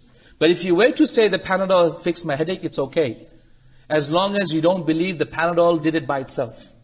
If you believe the Panadol did it by itself, that's when you cannot say this word, it's shirk. Okay, but if you believe that the Panadol had the power from Allah to fix the headache because Allah gave it the ability to do so, then that is okay. That's why I said this statement is okay and not okay as well. It depends on what you believe behind it. Does that make sense? But a better way for people upon Tawheed is to say it in a different way. Had it not been for Allah and then the police, I would have died. Had it not been for Allah and then the doctor, I would have died from the heart attack. Does that make sense, everybody? Right. So remember, ya ikhwati, remember Tawheed al-Uluhiyyah, remember these important points. Inshallah, I'm going to finish in just a bit. Remember these important points, these are absolutely critical. Tawheed in Allah's names and attributes, Tawheed in Rububiyyah and Tawheed in Uluhiyyah. These are the absolute critical elements of believing in Allah subhanahu wa ta'ala today. Please, ya ikhwati, whatever you do not die except upon Tawheed. Because Rasulullah ﷺ said, the Prophet ﷺ said, that whoever does not commit shirk with Allah Azza wa Jalla and dies upon Tawheed, all his other sins Allah will forgive. As long as you don't commit shirk with Allah Azza wa Jalla. Right? So it's very important. Very, very important. If the only thing you do is to teach yourself Tawheed very strongly, your children, make sure your family doesn't commit at all shirk with Allah Azza wa Jalla. It's the only thing you end up doing. Alhamdulillah. Rejoice in the fact that inshallah Allah will forgive everything else. Inshallah. Okay? And that is the hadith of Rasulullah ﷺ where he told Mu'adh that Mu'adh, Allah subhanahu wa ta'ala has made it upon himself that if you worship only Allah and not associate any partners with Him and not commit any shirk with Him, that He will not punish you in the fire. Okay? So ikhwati, may Allah subhanahu wa ta'ala save me and save you and save my children and your children and our families from ever committing shirk with Allah Azza wa Jalla, knowingly or unknowingly. and ever falling into this haram. May Allah subhanahu wa ta'ala make us of those people who learn about Allah Azza wa Jal, about His haqq upon us, His true rights upon us, and our duty towards Him, inshaAllah. May Allah subhanahu wa ta'ala give us the ability to revise this knowledge again and again and again, so it is sharp and strong in our minds, and inshaAllah ta'ala, so that we live in this dunya and die upon tawheed of Allah subhanahu wa ta'ala. Jazakumullah khair. Thank you for listening. I hope you benefited some things at least. And inshallah ta'ala, we will carry on these classes tomorrow in this book, inshallah, that we are starting. Please be sharp, 10 o'clock sharp. I am almost sure that the very next day you're going to say we need to start at 9, because it is so interesting. And inshallah ta'ala, we will learn a lot of things. Make sure you bring your notepads and books. And inshallah ta'ala, we will learn a lot of new terms and new things and new people's names, etc. inshallah, and that you will bi'idhnillah benefit yourself through. A copy of this can be found outside, and you can purchase, I think, or take. Is it available? Purchase outside, inshallah. Please make sure you get a copy of this, inshallah, for tomorrow. Jazakumullah khair. Assalamu alaikum wa rahmatullahi wa barakatuh. Oh, okay. We have around 10 minutes until Adhan. So we're going to have a small little question-answer session. We'll take one question from the brothers, then one question from the sisters, and inshallah one written question then. But before we take our questions, I would like to make a smaller announcement before you guys run off. The announcement is that inshallah tomorrow is the class. We've already discussed that. But after the class, there is also a science exhibition in F8. In the old Al-Huda. So inshallah Shaykh Tawfique will be there as well, and you all are invited as well. Inshallah, if you have more questions about that, you could ask one of the staff members, or you could ask me as well. And inshallah we'll have one question from the brothers, one question from the sisters, and then a couple of written questions as well. Thank you. We only have 10 minutes, so please make them brief. Right, ikhwati, make it quick, short, sharp, sweet. If you want to. Taib, bismillah. Okay, question here. How is it considered in Islam for migrating to foreign countries? Okay, I'm not going to answer questions that are not relevant, but if you have questions regarding migrating to foreign countries, you can speak to the migration consultants. But my sincere advice to you all is to make sure you protect your children's iman and their Islam. It's very important, and inshallah that is what is more important than anything else, inshallah. I started studying medicine at the age of 28, very late. I didn't start early. I did actually. Then I left it, and then I went back again. My point to you is, please don't be so afraid about science and maths and English, etc. First fix their deen. Inshallah, time will come. The world is a very different place. Today, learning happens all throughout. I mean, I had people studying with me in medicine who are 50 years old. So the point of the matter is, your kids' degrees and this degree, that degree, it'll happen, inshallah. It'll happen. There's no rush. But the most important thing is fix the iman, fix the Islam, fix the Arabic, fix the Quran. That's really important, inshallah. Other degrees will come with time, inshallah. Will come with time, bi'idhnillah, inshallah. Okay, brief introduction to yourself and Mercy Mission. Yes, I'm Tawfique Chowdhury. I'm the chairman of an organization called Mercy Mission. Mercy Mission is a not-for-profit Muslim community development organization that works in 8 countries worldwide. We focus on 2 things. We focus on education and social services. And our aim is to help the Muslim Ummah come closer to the Prophet ﷺ's vision, which is to bring the world towards a situation where Muslims are pious, confident, self-sufficient and selfless. We focus on education and social services, so we have institutes of education like Al-Huda Institute, which you will hear about more, inshallah. We have other ways of educational products that we have, such as schools. Seven Skies International is a brand of schools the Mercy Mission opens up worldwide. We do in social services, we do many different products. We have National Zakat Foundation in UK.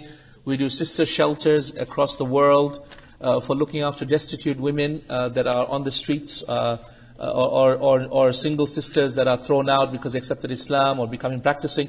So we have these sort of social services. You can find out more about them, inshallah. If you want to learn more about them, please go to mercymissionworld.org, mercymissionworld.org, or inshallah wait for my classes from tomorrow onwards. I'll speak more about some of the work that I do, inshallah ta'ala. And I hope, inshallah ta'ala, with the help of our mashayikh and our elders and our brothers and sisters here in Pakistan, to open up Mercy Mission and Al-Kawthar and other organizations here as well, inshallah. How can you be in contact with me? On Facebook is the easiest way. So you can search for the profile, Tawfique Chowdhury profile page on Facebook. Don't ask me too many questions, I just don't have the time. I apologize. But if you have something absolutely important, then ask me. One thing I do not deal with is family issues between husband and wife and divorce and all that. Please, no, I'm sorry, I've got no time for that. Please go to somewhere else, some other books that you can read. Unfortunately, I don't deal with those issues, but anything else, simple stuff, inshallah, within my knowledge, I'll be able to help you, inshallah. Okay, questions from the brothers? Anyone? Yes, Akhi, quickly.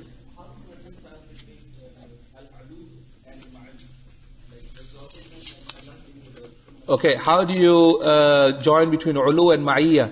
Well, we join between the two by saying that Allah subhanahu wa ta'ala is Himself, His That, His Self, is above the seven heavens in the direction of up, and He is above the seven heavens, but at the same time He is with us in two ways.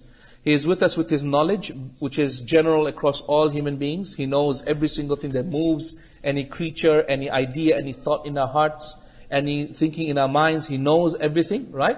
And He is with us, meaning He is with us by way of helping. إِذْهَبَا إِلَى فِرْعَوْنَ. And then He said what? إِنَّنِي مَعَكُمَا أَسْمَعُ وَأَرَى. Yeah? I am with you, meaning with my help and my support.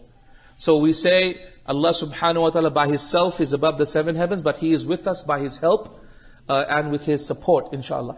Just like, for example, I can go to Lahore and I know, for example, Hisham's with me. Meaning, or Brother Zia is with me, for example. He's with me, meaning, even though he's not next to me in the car, I know he's with me, meaning he's supporting me in my work in Lahore. So I say, Zia is with me. Who's with you? Zia is with you, Hisham's with you, so-and-so is with you. Does that make sense? Yeah, and so the Arabs used to say that kunna fi safar wal qamaru ma'ana. We were on the trip whilst the moon was with us, not physically with us, but it was with us, meaning its light was with us, so we could feel its presence almost. Does that make sense? Okay, question here says, how is your copy of Asma al-Husna authentic? Well, it's not my copy. It's the collection of Ibn Taymiyyah rahimahullah of the Asma al-Husna, and that's how, inshallah ta'ala, we know it's authentic. I won't have enough time to give you all the evidences where every single ayah or every single name has been derived from. But inshallah, if time wills, another time when I come back and I teach this over a few months, then I'll be able to give you the evidences of each, inshallah. How to talk to the Sufi people like the way you did about atheists? Well, 5 minutes. Yeah? Remember 5 minutes? Yeah.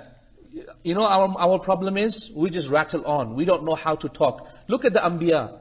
Look at the Anbiya. In 5 minutes, he taught Musa, right? Musa ﷺ taught Firaun that he was not God. 5 minutes, 5 questions, 2-3 questions, that's it. End of story. We rattle on and on and on and on. That's because we don't know how to answer properly. And that's why, remember the uppercut. Yeah? Sharpen your words, sharpen your answers so that you have very simple, quick answers. Don't debate. That's why in Islam we don't debate. We don't seek to debate. Though debating is a sunnah. Debating is a sunnah. The Sahaba would debate the mushrikeen. The Prophet was told to debate them with ahsan al-bayan. Allah subhanahu wa ta'ala told us in the Quran about how Musa was sent to debate Firaun, and Ibrahim debated, alayhi salatu debated Nimrod. So it's actually sunnah to do so. But please, prepare. It's all about the preparation. And it's quick, not 1 hour or rebuttals and this and that. That's not how things happen. If I believe in oneness of Allah, even then, is it important to know the reasons why to worship Him alone? Absolutely. Absolutely. Because you can fall into shirk without knowing. And that's why Ibn Abbas radiallahu anhu said, shirk is like a black ant on a black stone on a moonless night. A black ant on a black stone on a moonless night. It creeps into you without you even realizing. And that is why the Sahaba would constantly ask Allah Azza wa Jalla for protection against shirk. Okay? Right. Last couple of questions. It says, is it necessary to follow a particular fiqh? Well, if you are learning, obviously you're going to follow a particular fiqh. Like for example here, you're learning from Dr Farhat Hashmi, hafidhahullah. You're following her fiqh. You're learning her opinions. You're basically following her madhab. She has her own madhab because she's a learned person herself. So she has her own set of opinions, and you're learning. There is nothing wrong with that. you begin to learn that. Then later on, when you gain more knowledge, you might say, okay, Dr. Farhat Hashmi said this last time, but I believe this is stronger. She said, when I enter into masjid, I should not pray my tahiyyat al-masjid, but I believe I should pray tahiyyat al-masjid. Or she said, to pray it, but I believe it's stronger not to pray it. Does that make sense, everybody? So everyone has their own set of fiqh. I have my own fiqh. When I was learning from my shaykh, who was a Hanbali scholar. He taught me the Hanbali madhab. And I stuck to it for the first 2 or 3 years. Then when I began to learn more, and I started to learn Arabic, and I started to learn usul al-fiqh, and more hadith, and more Quran, that's when I slowly started to differ with him. My shaykh himself, he said when he studied with his own shaykh, he stuck to the opinions of his shaykh for a little while. About 4, 5, 6, 10 years. And then after that, when he started to learn more and more and more, that's when he differed with him, until he said, I differed with my shaykh almost 25 to 30% of what he said. Even now, I know when I studied with my shaykh, initially I completely agreed 100%. But then, by the end of my 6 years of Medina, after I studied with him for 4,000 or 5,000 hours at his feet, I perhaps differ with him on 25, 30% of what he said too. So it's normal. This is normal. Ya ikhwati. Do not become strict to the point of, Quran and Sunnah, right? Fiqh is not Quran and Sunnah. Fiqh is not Quran and Sunnah. Fiqh is our ability to try and deduce the ruling from the Quran and Sunnah. Right? It's an opinion. It's an opinion. Please do not consider it like Quran and Sunnah. Oh, Tawfique puts his hand here, and Dr. Farhat puts a hand there, and she raises a hand like that, and Tawfique raises like that. By the way, I don't raise it like that, but the whole point is, don't become like that. Have an open understanding and be mature about this. Become intelligent people, inshallah. Okay. It says here, why can't we say any name of Allah that He did not tell us? Like calling Him an engineer is wrong. But for explaining, can we say a great mathematician of this universe, and that is Allah? Well, ya ikhwati, the reason why we cannot say that about Allah is because Allah subhanahu wa ta'ala knows more about Himself than we do. Number 2, the knowledge of the names of Allah is a matter of the unseen. Number 3, Allah subhanahu wa ta'ala told us His names. He didn't leave it to us to decide. Number 4, He sent a prophet who also told us about His names. Does that make sense? So for all of these reasons, because it's unseen, Allah knows more about Himself than we do. He sent a prophet who told us about His names. He told us about His names in the Quran. Then why should we come up with our own names? Does that make sense, everybody? There's no need for us to come up with our own names. How can we have indulged Iman at its best level ourselves? As I often think that we're Muslims, that we should believe in Allah, but what's the reason behind this, that we don't know what actual belief is? The reason why we don't know what belief is because we don't gain knowledge. Can I remind everyone something very important before they leave today? And that is the following. Remember this, ikhwati. Ignorance will not save you from Jahannam. Let me say it again. Ignorance will not save you from Jahannam. Let me say it again. Ignorance will not save you from Jahannam. Who said this? Ibn Taymiyyah said this. What do you mean, ignorance will not save from Jahannam? I thought ignorance means you don't have a sin. Yes, you're right. But imagine this. You will come on the day of judgment and say, oh Allah, for 70 years I didn't know. Oh Allah will say, you didn't do this, you didn't do that, you didn't pray your zakat on this wealth, and you didn't do hajj at that time, and you didn't do this. You will say, oh Allah, I didn't know. So Allah is going to tell you, for 70 years you didn't know? For 70 years, I didn't give you English knowledge, and I didn't give you money, I didn't give you time to go to that particular sheikh who was just down the road, and you could sit with that person and study. 70 years you had no time, you had no money, you had no ability, no health. You can't say that. You can say, okay, right now, I didn't know that was haram, I didn't know alcohol was haram, so I drank alcohol. Okay, fine. In that case, you are not sinful because you didn't know, right? She drank alcohol because she didn't know alcohol was haram. That for one instant. But for 70 years, you didn't know alcohol is haram? Are you going to come on the day of judgment and say, Ya Rab, I never knew alcohol is haram for 70 years? What is it going to do? Allah subhanahu wa ta'ala is going to say, okay, it's alright, my slave didn't know for 70 years. No, Allah is going to put you in Jahannam. Why? Because you didn't choose to know. You chose not to know. You chose not to come and learn. You chose to be dumb and ignorant. And that's why the Muslimin out there, you know how they say, no, I don't want to gain knowledge. If I gain knowledge, too many things become haram upon me. Isn't that right? Some people say that. I say, wallahi, you're mistaken. If you don't gain knowledge, there are so many things you will not know that you are wrong in, and Allah will take you to account for it on the day of judgment. That's the musibah. So you must gain knowledge. There's no excuse for not gaining knowledge. No excuse for not gaining knowledge. Jazakallah khair. Thank you everyone. I'm sorry I can't take any more questions. Inshallah tomorrow, when we have a chance to take our our course, inshallah, we will take a lot more. Please be sharp on time, 10 a.m. And inshallah ta'ala, make sure you have this book with you, and we'll start very sharp, and it'll be upstairs, inshallah ta'ala. Sorry? And if the sisters can go up, inshallah, so we can pray here, that would be great, inshallah. Jazakallah khair. Assalamu alaikum wa rahmatullahi wa barakatuh.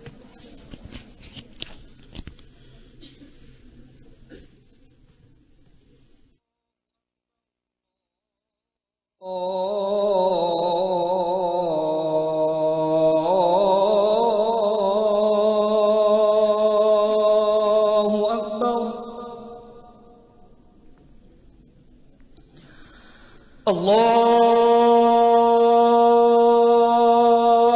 أكبر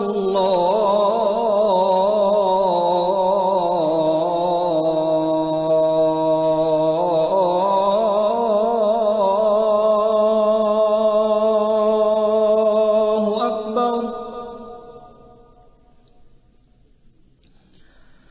أشهد أن لا إله إلا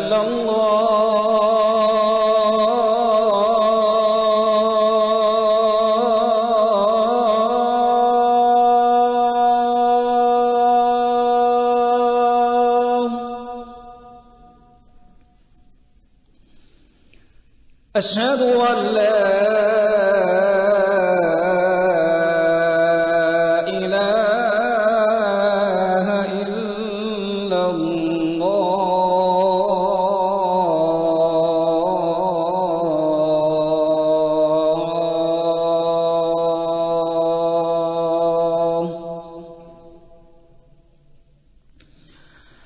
أشهد أن محمدًا رسول الله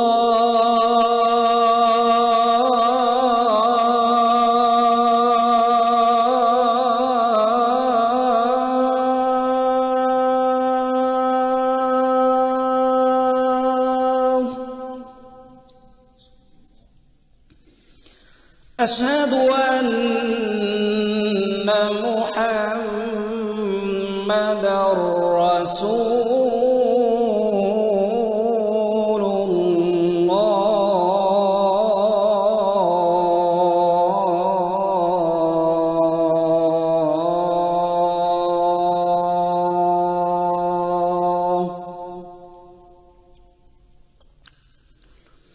حي على الصلاة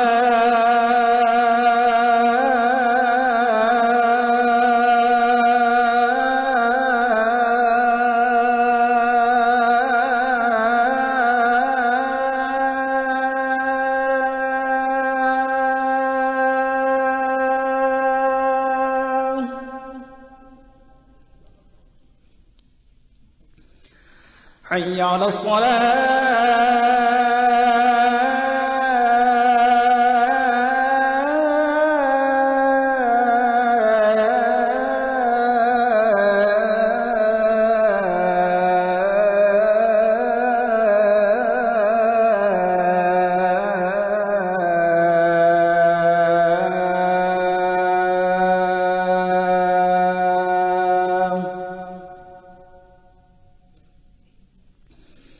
حي على الفلاح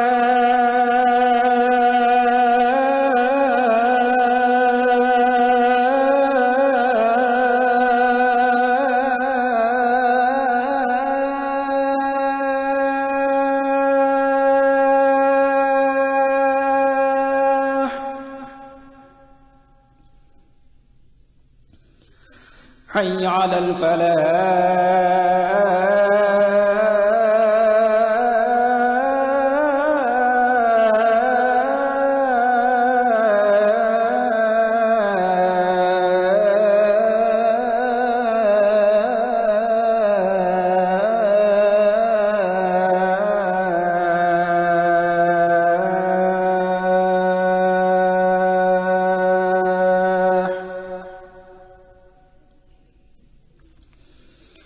الله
الله أكبر الله أكبر أشهد أن لا إله إلا الله أشهد أن محمد رسول الله حي على الصلاة حي على الفلاح قد قامت الصلاة قد قامت الصلاة الله أكبر لا إله إلا الله. استووا واستقيموا وتراصوا. Straighten your lines, please. Fill up your gaps.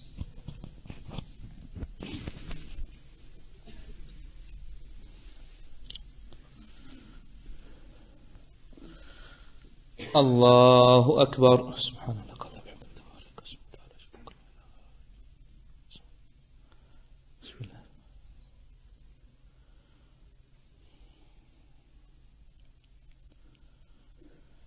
الحمد لله رب العالمين الرحمن الرحيم مالك يوم الدين إياك نعبد وإياك نستعين اهدنا الصراط المستقيم صراط الذين أنعمت عليهم غير المغضوب عليهم ولا الضالين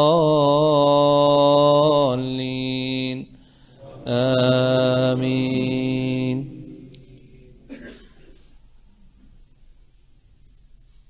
والضحى والليل إذا سجى ما ودعك ربك وما قلى وللآخرة خير لك من الأولى ولسوف يعطيك ربك فترضى ألم يجدك يتيما فآوى ووجدك ضالا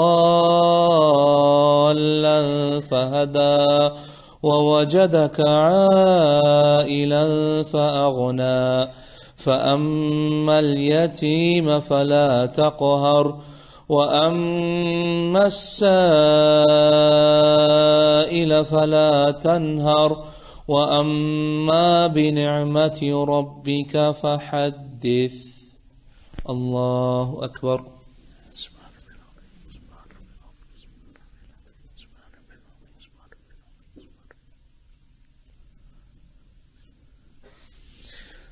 سمع الله لمن حمده. ربنا ولك الحمد.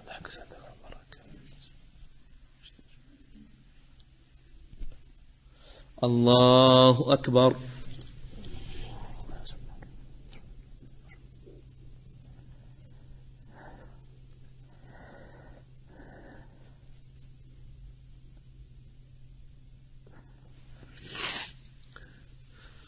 الله أكبر.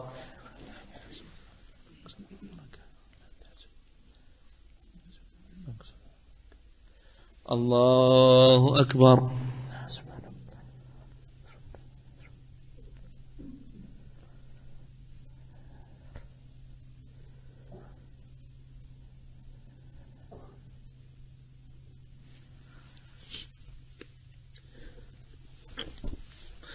الله أكبر. بسم الله. الحمد لله رب العالمين الرحمن الرحيم مالك يوم الدين إياك نعبد وإياك نستعين اهدنا الصراط المستقيم صراط الذين أنعمت عليهم غير المغضوب عليهم ولا الضالين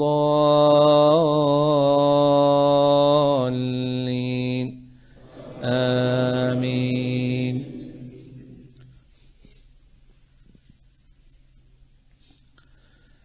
قل يا أيها الكافرون لا أعبد ما تعبدون ولا أنتم عابدون ما أعبد ولا أنا عابد ما عبدتم ولا أنتم عابدون ما أعبد لكم دينكم ولي دين. الله أكبر.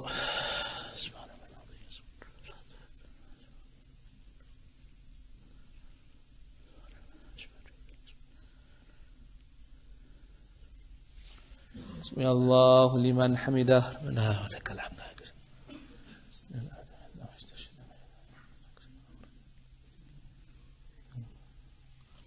الله أكبر.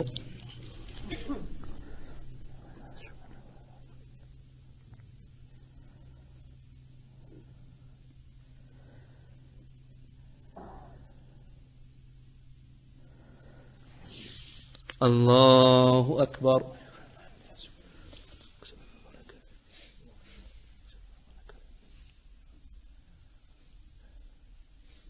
الله أكبر.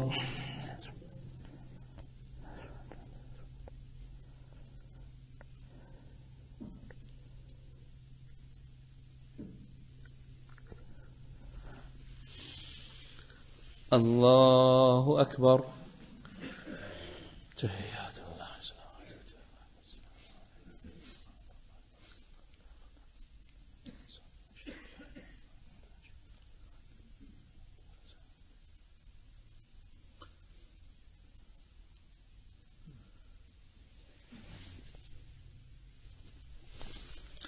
الله أكبر. بسم الله.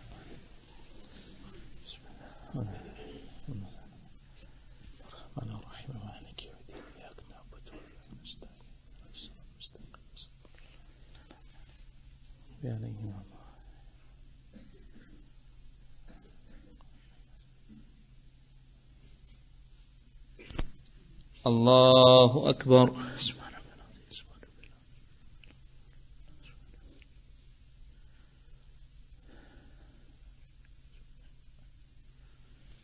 سمع الله لمن حمده.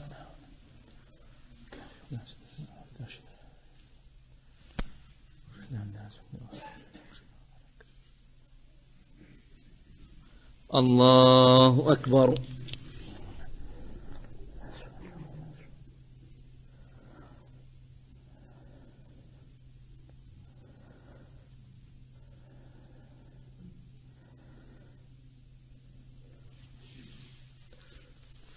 الله أكبر.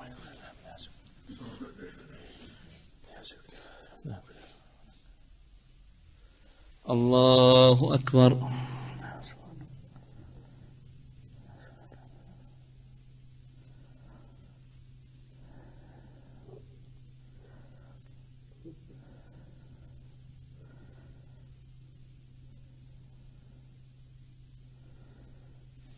الله أكبر. تحيات الله والصلوات والطيبات والسلام.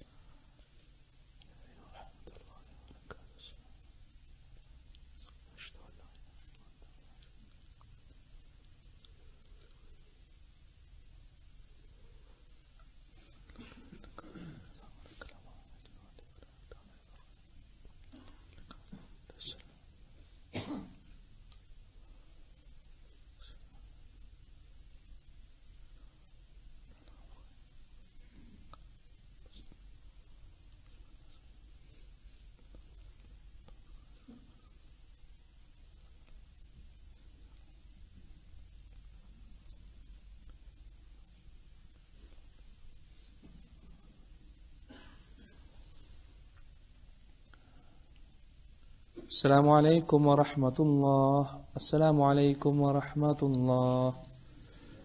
استغفر الله.